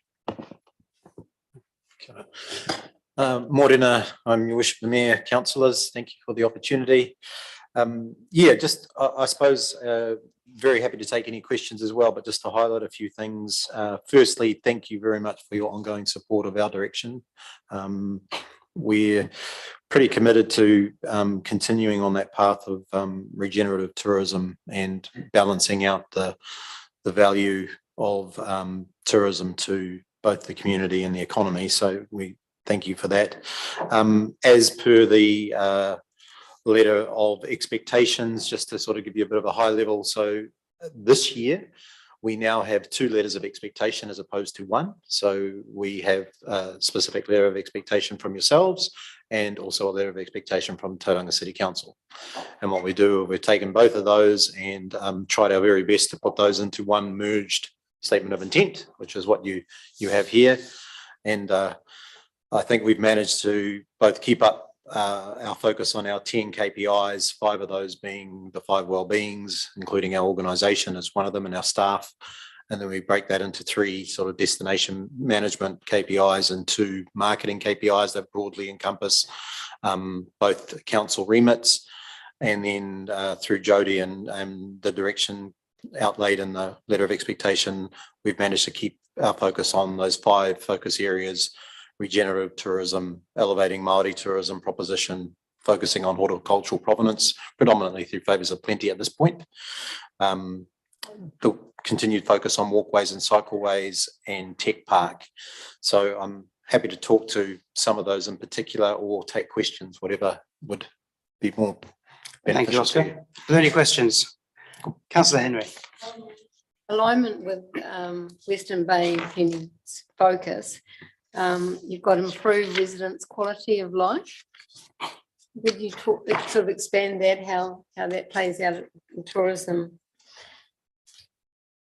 sector? I suppose ultimately, that's probably the first point that I made about your support of us in terms of our focus on how we see tourism as tourism to exist and for our role to continue to add value. What it has to be good for residents as it is for visitors. So exactly the example that just happened previously in terms of Te Puna Quarry. That's a massive initiative that is valued by the community that we're also putting on the radar of jewels to be found and discovered and explored. Oh, yeah. So it's those sorts of things. Yeah, I see Yeah. what I'd like to say that we're rolling out massive community-based level programs, but we're not. We are in regenerative tourism and those sorts of things. But yeah, that's what we mean by that. Yeah. Cool. Thank you. Councillor Murray Bench. With the lockdown, everything sort of closed up. How much have things improved? The tourism seems to be on the move. Are we feeling it down here? Yes, we are, definitely. So ever since the borders reopened, and we've just come to the conclusion, as an example, with the cruise season that rounded up about 2 weekends ago. So our goal was 103 cruise ship visits. We landed about 90 based on weather and changes and those sorts of things. But not just from the cruise visitation, and Western Bay does get a good dollop of that. You have some very passionate operators in this area. Graham Crossman comes to mind and a few others that really, and just a little bit of high level. What has changed with tourism is whilst it's definitely bounced back, the appetite and the propensity for operators to have the same level of bite that they had prior to 2019-20 has changed, and that's changed on all manner of things. So labour market, the ability for businesses to take a lot of visitors. So for instance, over the hill in Rotorua, where we used to lose a lot of visitors getting off the cruise ships as an example, they've had to change their business models. So a lot of them aren't taking as many visitors as they used to, nor is Hobbiton, to be honest. So they've taken a step back. The latent opportunity for us is we need to build more experiences and give people more reasons to stay. But to answer your question, yes, things, we have had a definite increase in visitation. We've got, I promised Stacey I wasn't going to pull her in, but I know that she's got stats all in her head, which is why she's here. But just yeah. Yeah, so I think from an international visitor arrival perspective into the country, we're about 60% of what we were in 2019. But locally, we're seeing increased visitor spend from the international market than we were pre-COVID. So we're doing very, very well on that front. But things are, obviously going to taper off for the off season, and then we hope for a really good summer next year, hopefully with some very good weather to attract more people. Yeah, it'd be fair to say that the summer wasn't as pristine as we'd liked. Obviously, we started rocky with the weather, and then that got worse with some of the flooding. But we definitely haven't had the best summer season, but we've had a very busier summer season to previous years with COVID. Further question, Mr. Mayor. McLaren Falls Park. It amazes me the number of people who go up there as well at the weekends now. And is that on your radar for promotion? Yes. Yes, it is. It's on the website, and we have photographs of it everywhere, and it's a great asset. We also produce a waterfalls brochure for the region, both promoting the waterfalls that we actively want people to go to, and also promoting the waterfalls, or not promoting the waterfalls that we don't want people to go to. So just at this stage for various reasons. So yeah, waterfalls are a key sort of draw card for people. Yeah. Councillor Crawford. You referenced Graham Crossman. So I'm in the Te Puke Makatu ward. So I was on the community board before that. So we have a good relationship with the Edge Group, which Graham is part of. And so some of the feedback we've had in the past is that tourism, Bay of Plenty, hasn't been that well represented out our side. So, and that's largely to do with when the ships come in, they tend to go to Rotorua or something, then maybe cracking some of our other spots. How is that progressing? And within tourism bay planning, how are you working towards stuff outside our district? Yeah, so through a couple of things there. So through the green room as well, with some of the programs that we've been doing, we're getting closer to a lot of operators in terms of understanding their business. Where Graham's been really useful in terms of looping people in is it's not just a one-man band business from Graham's perspective. So he's actually acting as a portal gateway to a lot of people in the community there and joining the dots. I've had my team actively working with Graham on sort of better understandings of how to sort of get more out of some of the locations he is going to. He's starting to work with one or two of the local marae in terms of their involvement. We've been tapping on businesses to work out whether or not they've got a return strategy, you know, potentially around if Comvita's thinking of anything to do with a visitor-facing experience again, what that might be in a revised sense. The biggest challenge is, to be completely honest, it's actually access to, as I said at the start, it's access to labour and the driving force. That's what Graham's coming up against as well. So to his credit, he's invested in a fleet of vehicles and he's got exclusive access and he's worked very hard. What he's also open to, and we're in the throes of doing this now, is as I said, the cruise season finished 2 weeks ago. Between now and the start of the next cruise season, which is October 28th, so it comes back around again, we've got a whole bunch of work to do in terms of the good, the bad, the ugly of what worked well in the season just past. We do need to have some brave and open conversations with the Port of Tauranga around a few things to make our job easier in terms of how we facilitate. But at the same time, my team's also debriefing with the likes of Graham and other day tour operators to see how we can help them get more people into their product offering. One other thing that's happening just in terms of what we're doing is we are getting I would say a better level of conversation now with the cruise lines themselves, because as I said, and I don't say it lightly, because your big attractions like your Hobbiton's and your Tapuyas and your others over the hill, because they're not taking as many people, the cruise lines are actively looking for what else can they be doing. So we're definitely in there. So it is a bit of an attrition thing. Yeah. I've got Alan Sol next, please. Thank you. I guess it's pretty awful in some ways to be looking at other people's misfortune, but because I'm at the northern end of this district at Waihi Beach and so on, are we able, especially during this off time and over the next year, we have thousands of people driving through Waihi accessing the Coromandel.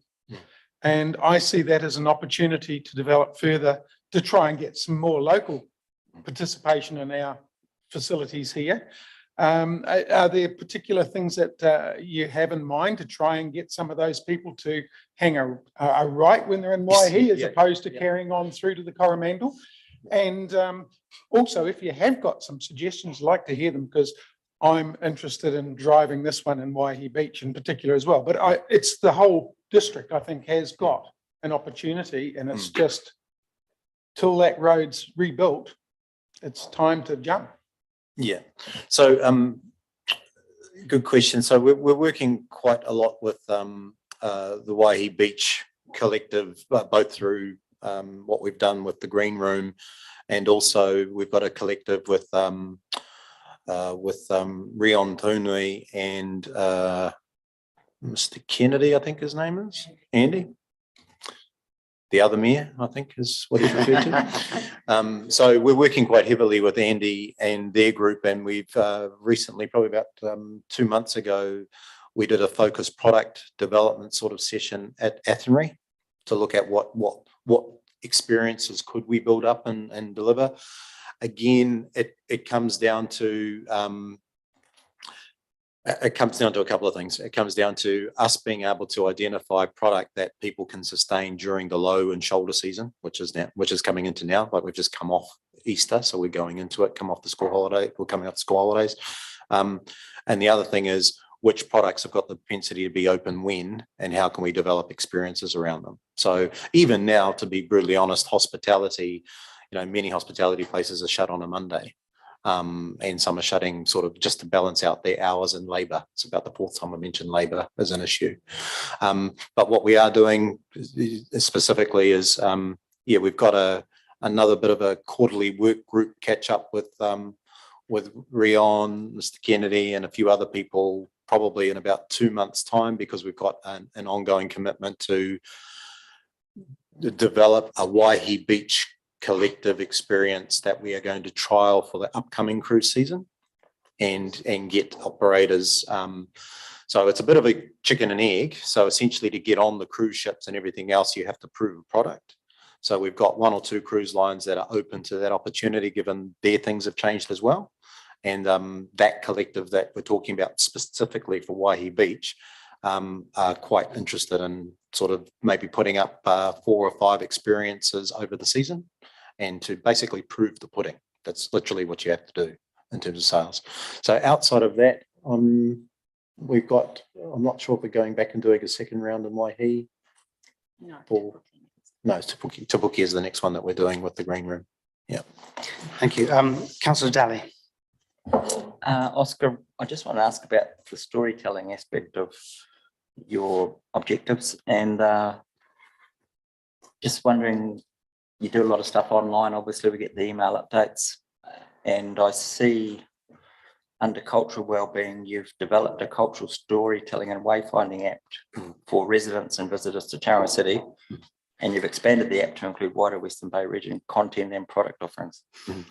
I've just searched for the app, but I can't find it. Is there a reason I can't find it? And also interested in your comments on physical signage and storytelling, and any efforts or activities that you've done in that space. Yeah, so you won't find the app at this stage because we are working through it. Essentially, the whole idea around the wayfinding and storytelling app and that component is, we know that the mode for people wanting to explore regions, particularly new regions, is pretty much connected to place and people. And so we have to start telling better stories. So one of the things that we identified a couple of months ago with Jody and some of the work that your council is doing is your intentions around really defining the cultural significance of Maketu as a historic settlement and village. So we've got a bit of work underway at the moment as to how we can better express that story and really base Maketu as a place where we can actually start telling that coastal cultural story. The way that the app will work is I won't get into detail now because we're really fleshing it out, but essentially we are taking on 2 kiosk opportunities. So essentially, if you can imagine, cities throughout Australia and around the world that have embraced kiosks, digital kiosks, that have an integrated kiosk with wayfinding and signage and storytelling on those kiosks, as well as an app that can interact with that kiosk, but you don't have to be near the kiosk. You could just be exploring the particular region. You can build your own itineraries in that region. You can look up stories significant to that region. That's what we're exploring at the moment, and that's what we're working with a particular provider. I won't get into the details of that because we're just sort of going through that. But if anything, if I can be so bold to say, is the reason you haven't seen it yet is we are testing it, and we are testing it, to be honest, we're testing it through 2 of our locations in TCC first, with the intention of them broadening that network out. And it will be a centralized network that we will be able to control, not just tourism stories, but imagine it, coastal weather warnings, those sorts of things. A big gap in our emergency infrastructure around communication, around what's been happening in the last 2 years, in particular, last 6 months, is Kiwis are covered off because we all get the texts from the government and everything else, but visitors often aren't. So we've been looking at that sort of level of technology as well to communicate with them as well. So in inclement emergencies, the The app can also help, and so can the kiosks, but it's mainly around storytelling, where to go, where to eat, what to see, what to do, those sorts of things. Yeah, but you won't find the app at the moment, so apologies for that, but it's definitely, it's written into the intention. You will see it by June, but it's underway. Yeah. And just a quick comment on, apart from the kiosk, physical signage and access to content, is that available? Do you have any content that could be shared if you've already been developing content?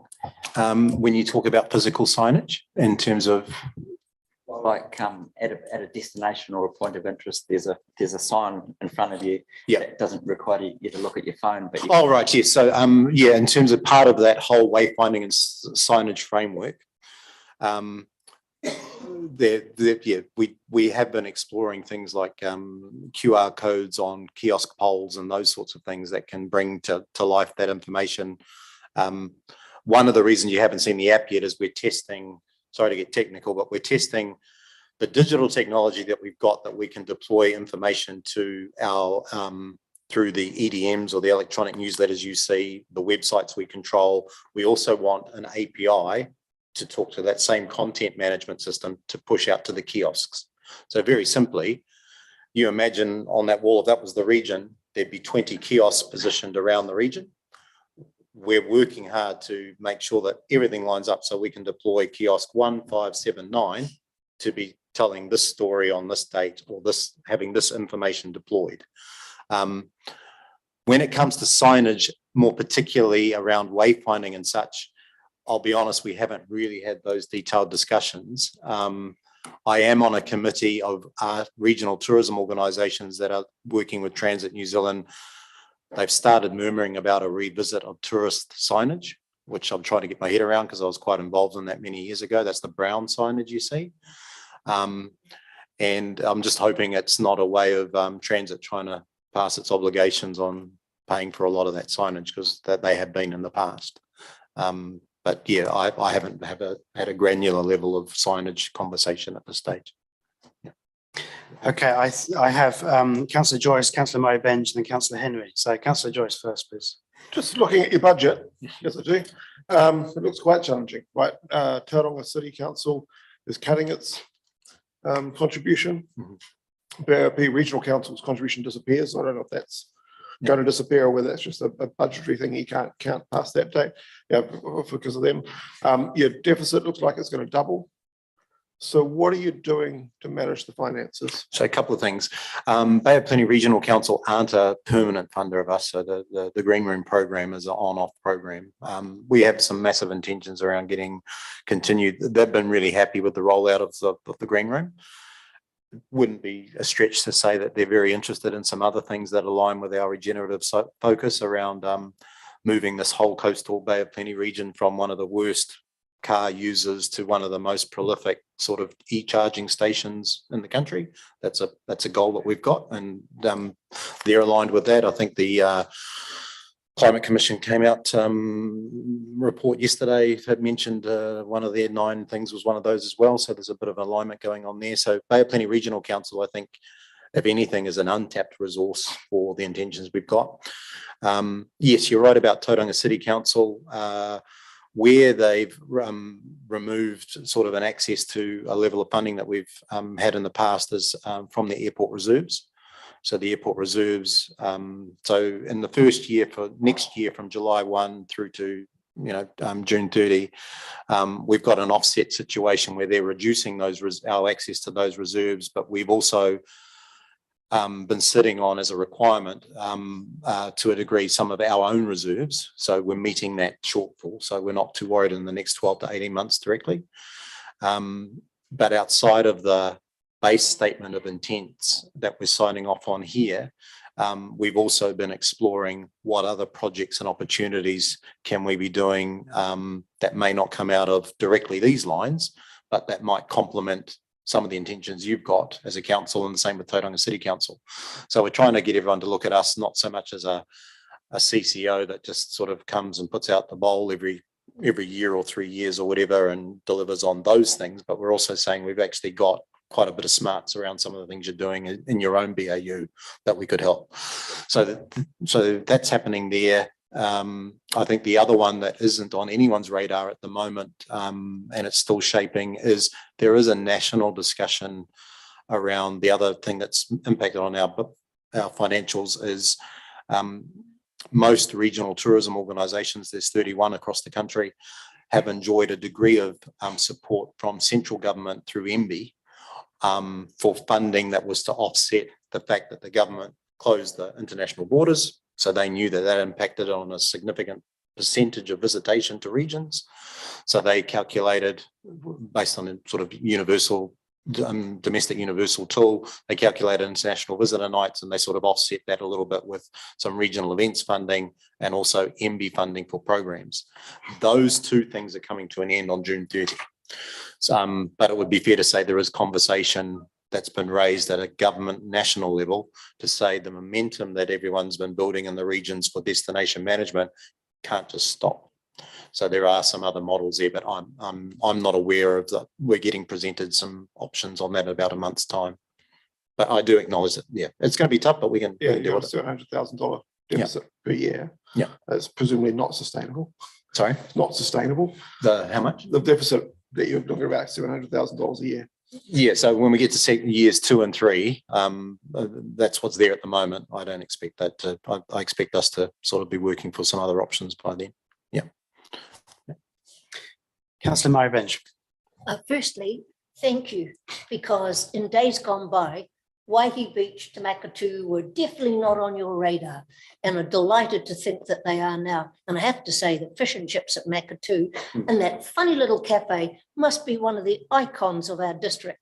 Love it. But tell me, with domestic tourism, how much potential have you got from coming from Auckland or coming up from south? Yeah, I think we've got a lot of latent potential. It is around the storytelling and getting more people off the beaten track. I think one thing that's really raised the awareness of the coastal bay, don't mind saying so, has been the media coverage that we've been drumming up in and around Flavours of Plenty, and getting people to really start recognising the coastal bay for its horticultural provenance. It would also be fair to say that some other regions are probably a little bit long in the tooth and tired from a domestic visitor perspective. So the more stories we can tell, the more people we can get exploring some of our cycleways, the more things we can be doing in and around the waterfalls. One thing I haven't touched on is one of the 5 focus areas you asked us to have a closer look at has been the Tektor Terrain Park. So I think the last time I spoke to you, I was talking to Bill about, my personal view is one of the biggest challenges there was we need to graduate the park from a user park to a visitor park. And there's some options around that. The other thing we've also been exploring, it's very early stages at this point, but it's very exciting, is what will be one of the most stunning downhill cycle trail options from Tech Park, getting down to essentially getting down to the sea. So we're working with Jeff Cannon on exploring a few things in that space as well. So again, it's the more product experiences we can throw in, and part of that experience, it goes through quite a bit of Māori. So we've been speaking to a lot of Māori land block owners, public owners, exploring at this stage. But part of the intention is to also take that trail past some of the waterfalls and those places that you can discover and find on the way down. So the novelty of it, imagine dropping someone off at the top and then 4 hours later, if it was the fast ride, you're meeting them down the bottom somewhere. And, there's an experience that's been created out of what's not there.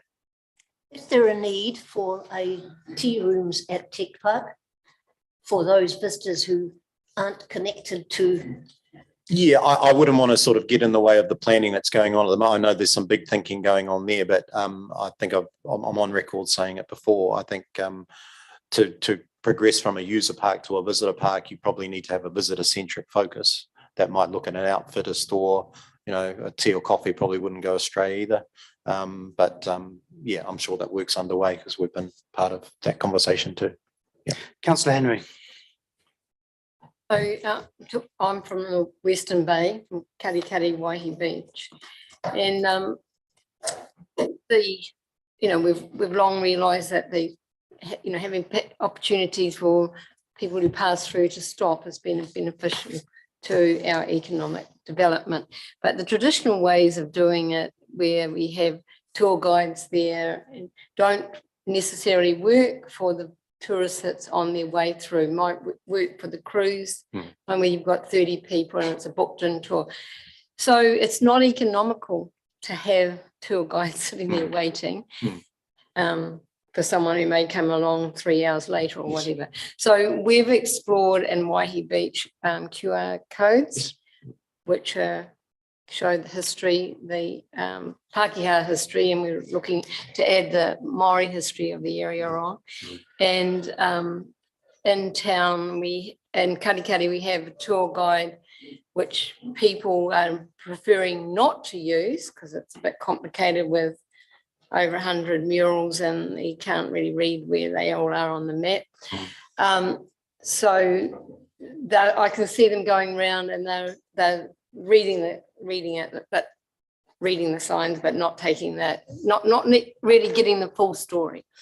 So going back to Waihi Beach, one of the things that we could have benefited with was some professional advice about what we could have done to present at a more, not necessarily, but we say cruise level, and then looking at ways that we can do the same in Katikati to have that story. Because even if you're not delivering the story, they're going around and reading the story and they're investing in the area and stay and will tell more about it. So I'm asking, is that the sort of thing that you may help groups with to develop their own? I hear you're doing them yourself. Yeah, I suppose it's probably a fine-edged sword. So when we say we're doing them ourselves, all we're wanting to do is to curate and bring the stories to life. It's not. We definitely wouldn't propose that we'd be telling community stories. So one of the tools through the kiosk and the app and some of the wayfinding and those sorts of things, those are definitely things that we would expect with the work that we're doing that's tapping into Waihi Beach and talking to different people. We'd be gathering that information. Whether we're available, I suppose it comes down to who's doing the work and whether we're on the end of the phone, that we're absolutely happy to sort of give the construct of wayfinding and understanding how that works, because it is quite a simple thing to sort of progress through.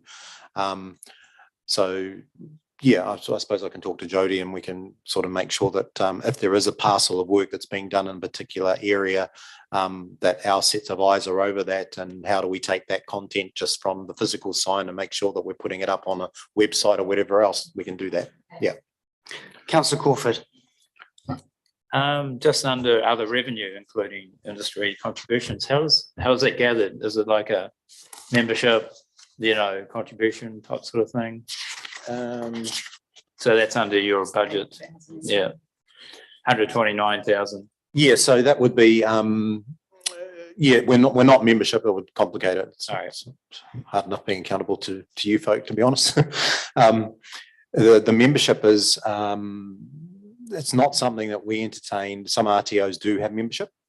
It would more be around programs or projects or partnerships. So for instance, some of that, a majority of that 129 would have been to offset our operational costs when we're running the cruise season, as an example.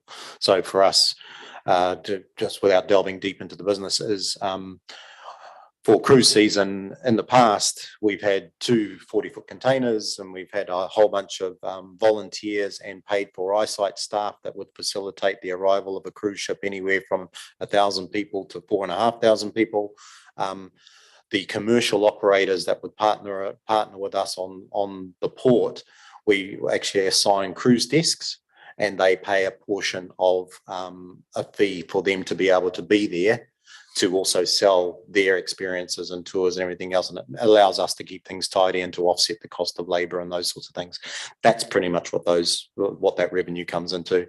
The other weird things, if there's anything in there, would be, the minor sales that you would get from the eyesight or things like that. Yeah. Thank you, Oscar. So I'll now look for a mover and seconder for the 5 recommendations. Councillor Murray Benge, Councillor Daly. Are there any speakers? There being none, I shall now put the motion. All those in favour, please say aye. Aye. Against? Carried.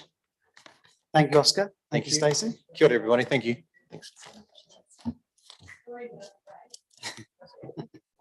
Okay, so we'll move on to page 148, the draft CoLab limited statement of intent for the year 30 June 24. Is anyone speaking to that? John? I'll just take the report as read and see if there's any questions. So just a quick note, I suppose. Engagement with CoLab, which is the equivalent of Boplas, based in the Waikato, was going pretty well.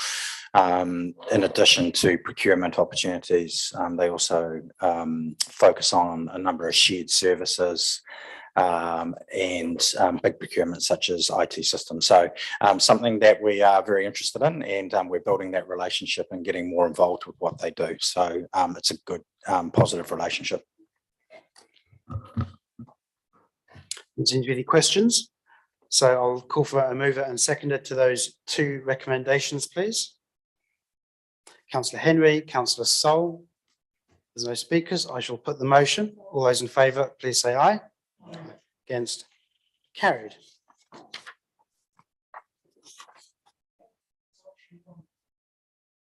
It's both. It's option 1 and 2 we just carried. So we move to page 171, which is my report to council. I will take it as, actually, I will take most of it read, but there are 2 updates as well. So on the Three Waters update, I'm sure everyone's up to speed on this, but there was a refresh announced on the 13th of April, and it's now called the Affordable Water Reform, with 10 entities rather than 4, mostly along regional lines, including Bay of Plenty. The second tranche of Better Off funding was withdrawn, but the first tranche remains in place, as does the No Worse Off funding. There is a delaying of the entity stand-ups, now staged between early 2025 and 1st of July 2026, instead of all coming online 1st of July 2024. On the smart growth update, there was a smart growth leadership group meeting held on the 5th of April. Whitiora McLeod and Ricky Nelson were confirmed as Tangata Whenua members. John Scrimger, Deputy Mayor Scrimger, has been nominated as our political champion for the smart growth strategy and will be involved in the special consultative procedure and public engagement as it arises. There was support for the expanded Western Corridor Specified Development Project, SDP assessment, but will be brought back to smart growth to be approved as a PDA, Priority Development Area. There was also a governance refresh proposal agreed that remains in confidential at this point, but I will just mention that I was elected as Deputy Chair of the Smart Growth Leadership Group. So those are the extra verbal updates. With any questions on those or any other item in the report? Councillor Weckers. Just in regard to the Three Waters, the No Worse Off funding, that's to cover operational costs in relation to complying, shall we say? No, that's it's stranding assets and so on. I'm just wondering, is Gary, do you want to explain what the No Worse Off funding covers? Or I know, but perhaps my specific question was, you know, with the changes that happen, additional costs are coming our way. My understanding was that the costs associated with operational stuff within our entity was covered by central government. Is that correct? Are you referring to project costs in terms of stand up and getting ready for transition? Yes. They are covered by central government, yes. And so is that covered as costs are incurred, or is it just a sort of an anticipated figure? It's an anticipated figure. It was a budget we were given, so we'll need to look at that and determine whether there are going to be increased costs based on the extended timeframes. I don't think there's been any conversation yet about additional funding. I'm just looking at Gary. No, there's been nothing yet regarding additional funding. So, for example, we're getting, I think it's $550,000 this year to cover costs in terms of the transition, which covered most but not all of the costs. The balance that we incur just sit in the Three Water activity. In terms of the extension, we've had no information as to how the extension process is going to happen and what the information requirements are going to be on the council to provide, and therefore what costs we're going to incur to do that. So it's a little bit up in the air at the moment in terms of how the 2 years through to 26 rolls out, and also it's not clear yet on whether every entity transfers it mid-26 or whether there's some early ones that go early. So there's a lot of work that's still, a lot of information that's still to come. I will add, I think it's understood to be a staged rollout, so some will go early, some won't, and there may be a conversation for us on that in the future, but at the moment there's not much clarity around that. Okay. There's a question over Councillor Joyce.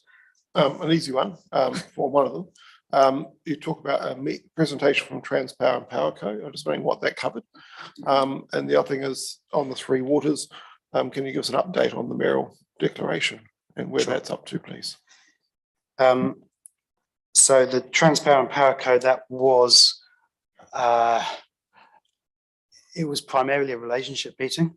I attended that with Marion Dowd, I think it was, and it was also just putting some feelers about the development that was required in the network for continued growth in the sub-region.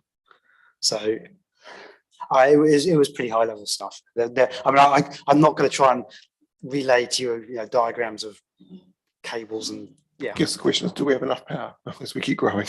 that's the big question, yeah. And what are the plans to ensure we do have enough power? I mean, that's of interest to our residents, right? Yeah, look, there are some things that they will have to work through. I'm not even going to try and relay that to you now. I think one of the things we did note was, which I'm not sure they were that aware of, was the Eastern Town as just something that just to put on their radar.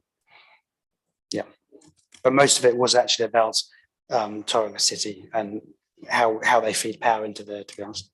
Yeah, and Three Waters, yes. So let's find that. So the mail, I had a update on this at the end of last week. So the mail declaration that I signed seeking an improved reform was presented to and read by the minister. It did its job in that sense, but whether it had a wider impact, who knows? But it was decided not to announce and publish the details publicly. Decided by whom?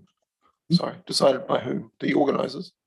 I believe it would have been the Mayor of Auckland.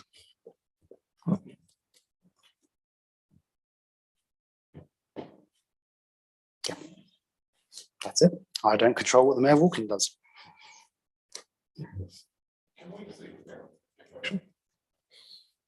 As I said, it's not been. They were not saying in public, but obviously you've signed it. So you've signed something on behalf of the council. So we'd like to be quite good for us to have a read of it. The almost final version was in one of our agendas, I believe. The differences were pretty minor, to be fair.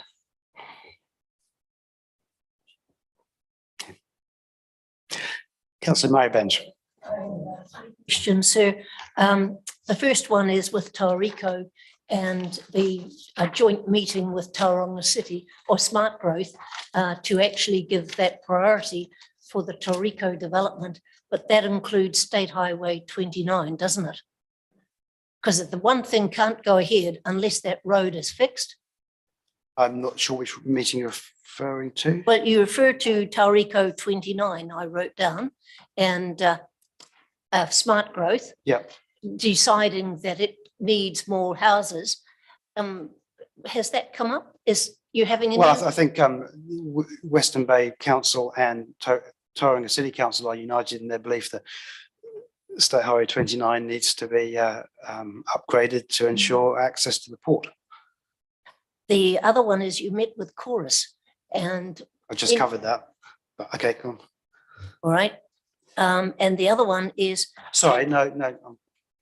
Course, the Transpower and Powerco course was separately. Yes, so that was another meeting I had, and that was explaining about the fibre rollout, and we pressed for fibre rollout in areas that had been missed, like Whakamarama, Plumbers Point, and so on. Kaimai.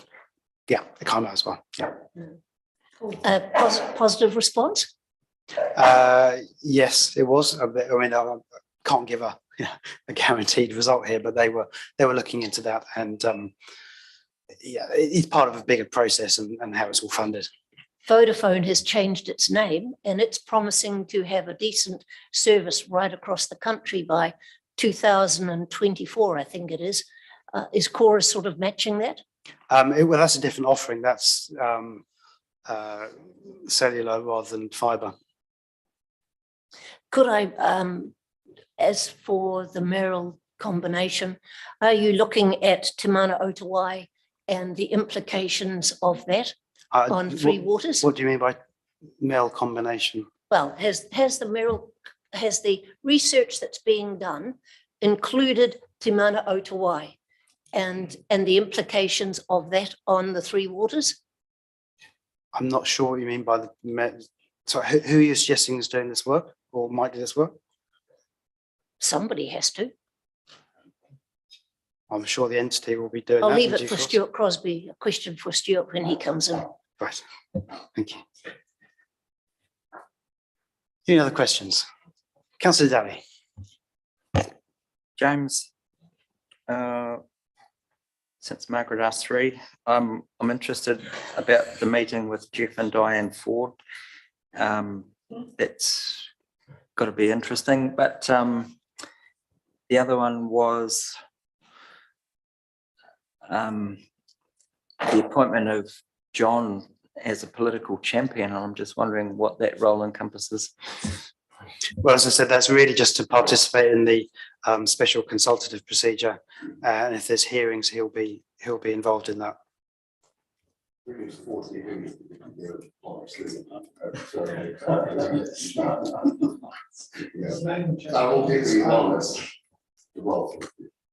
Yeah.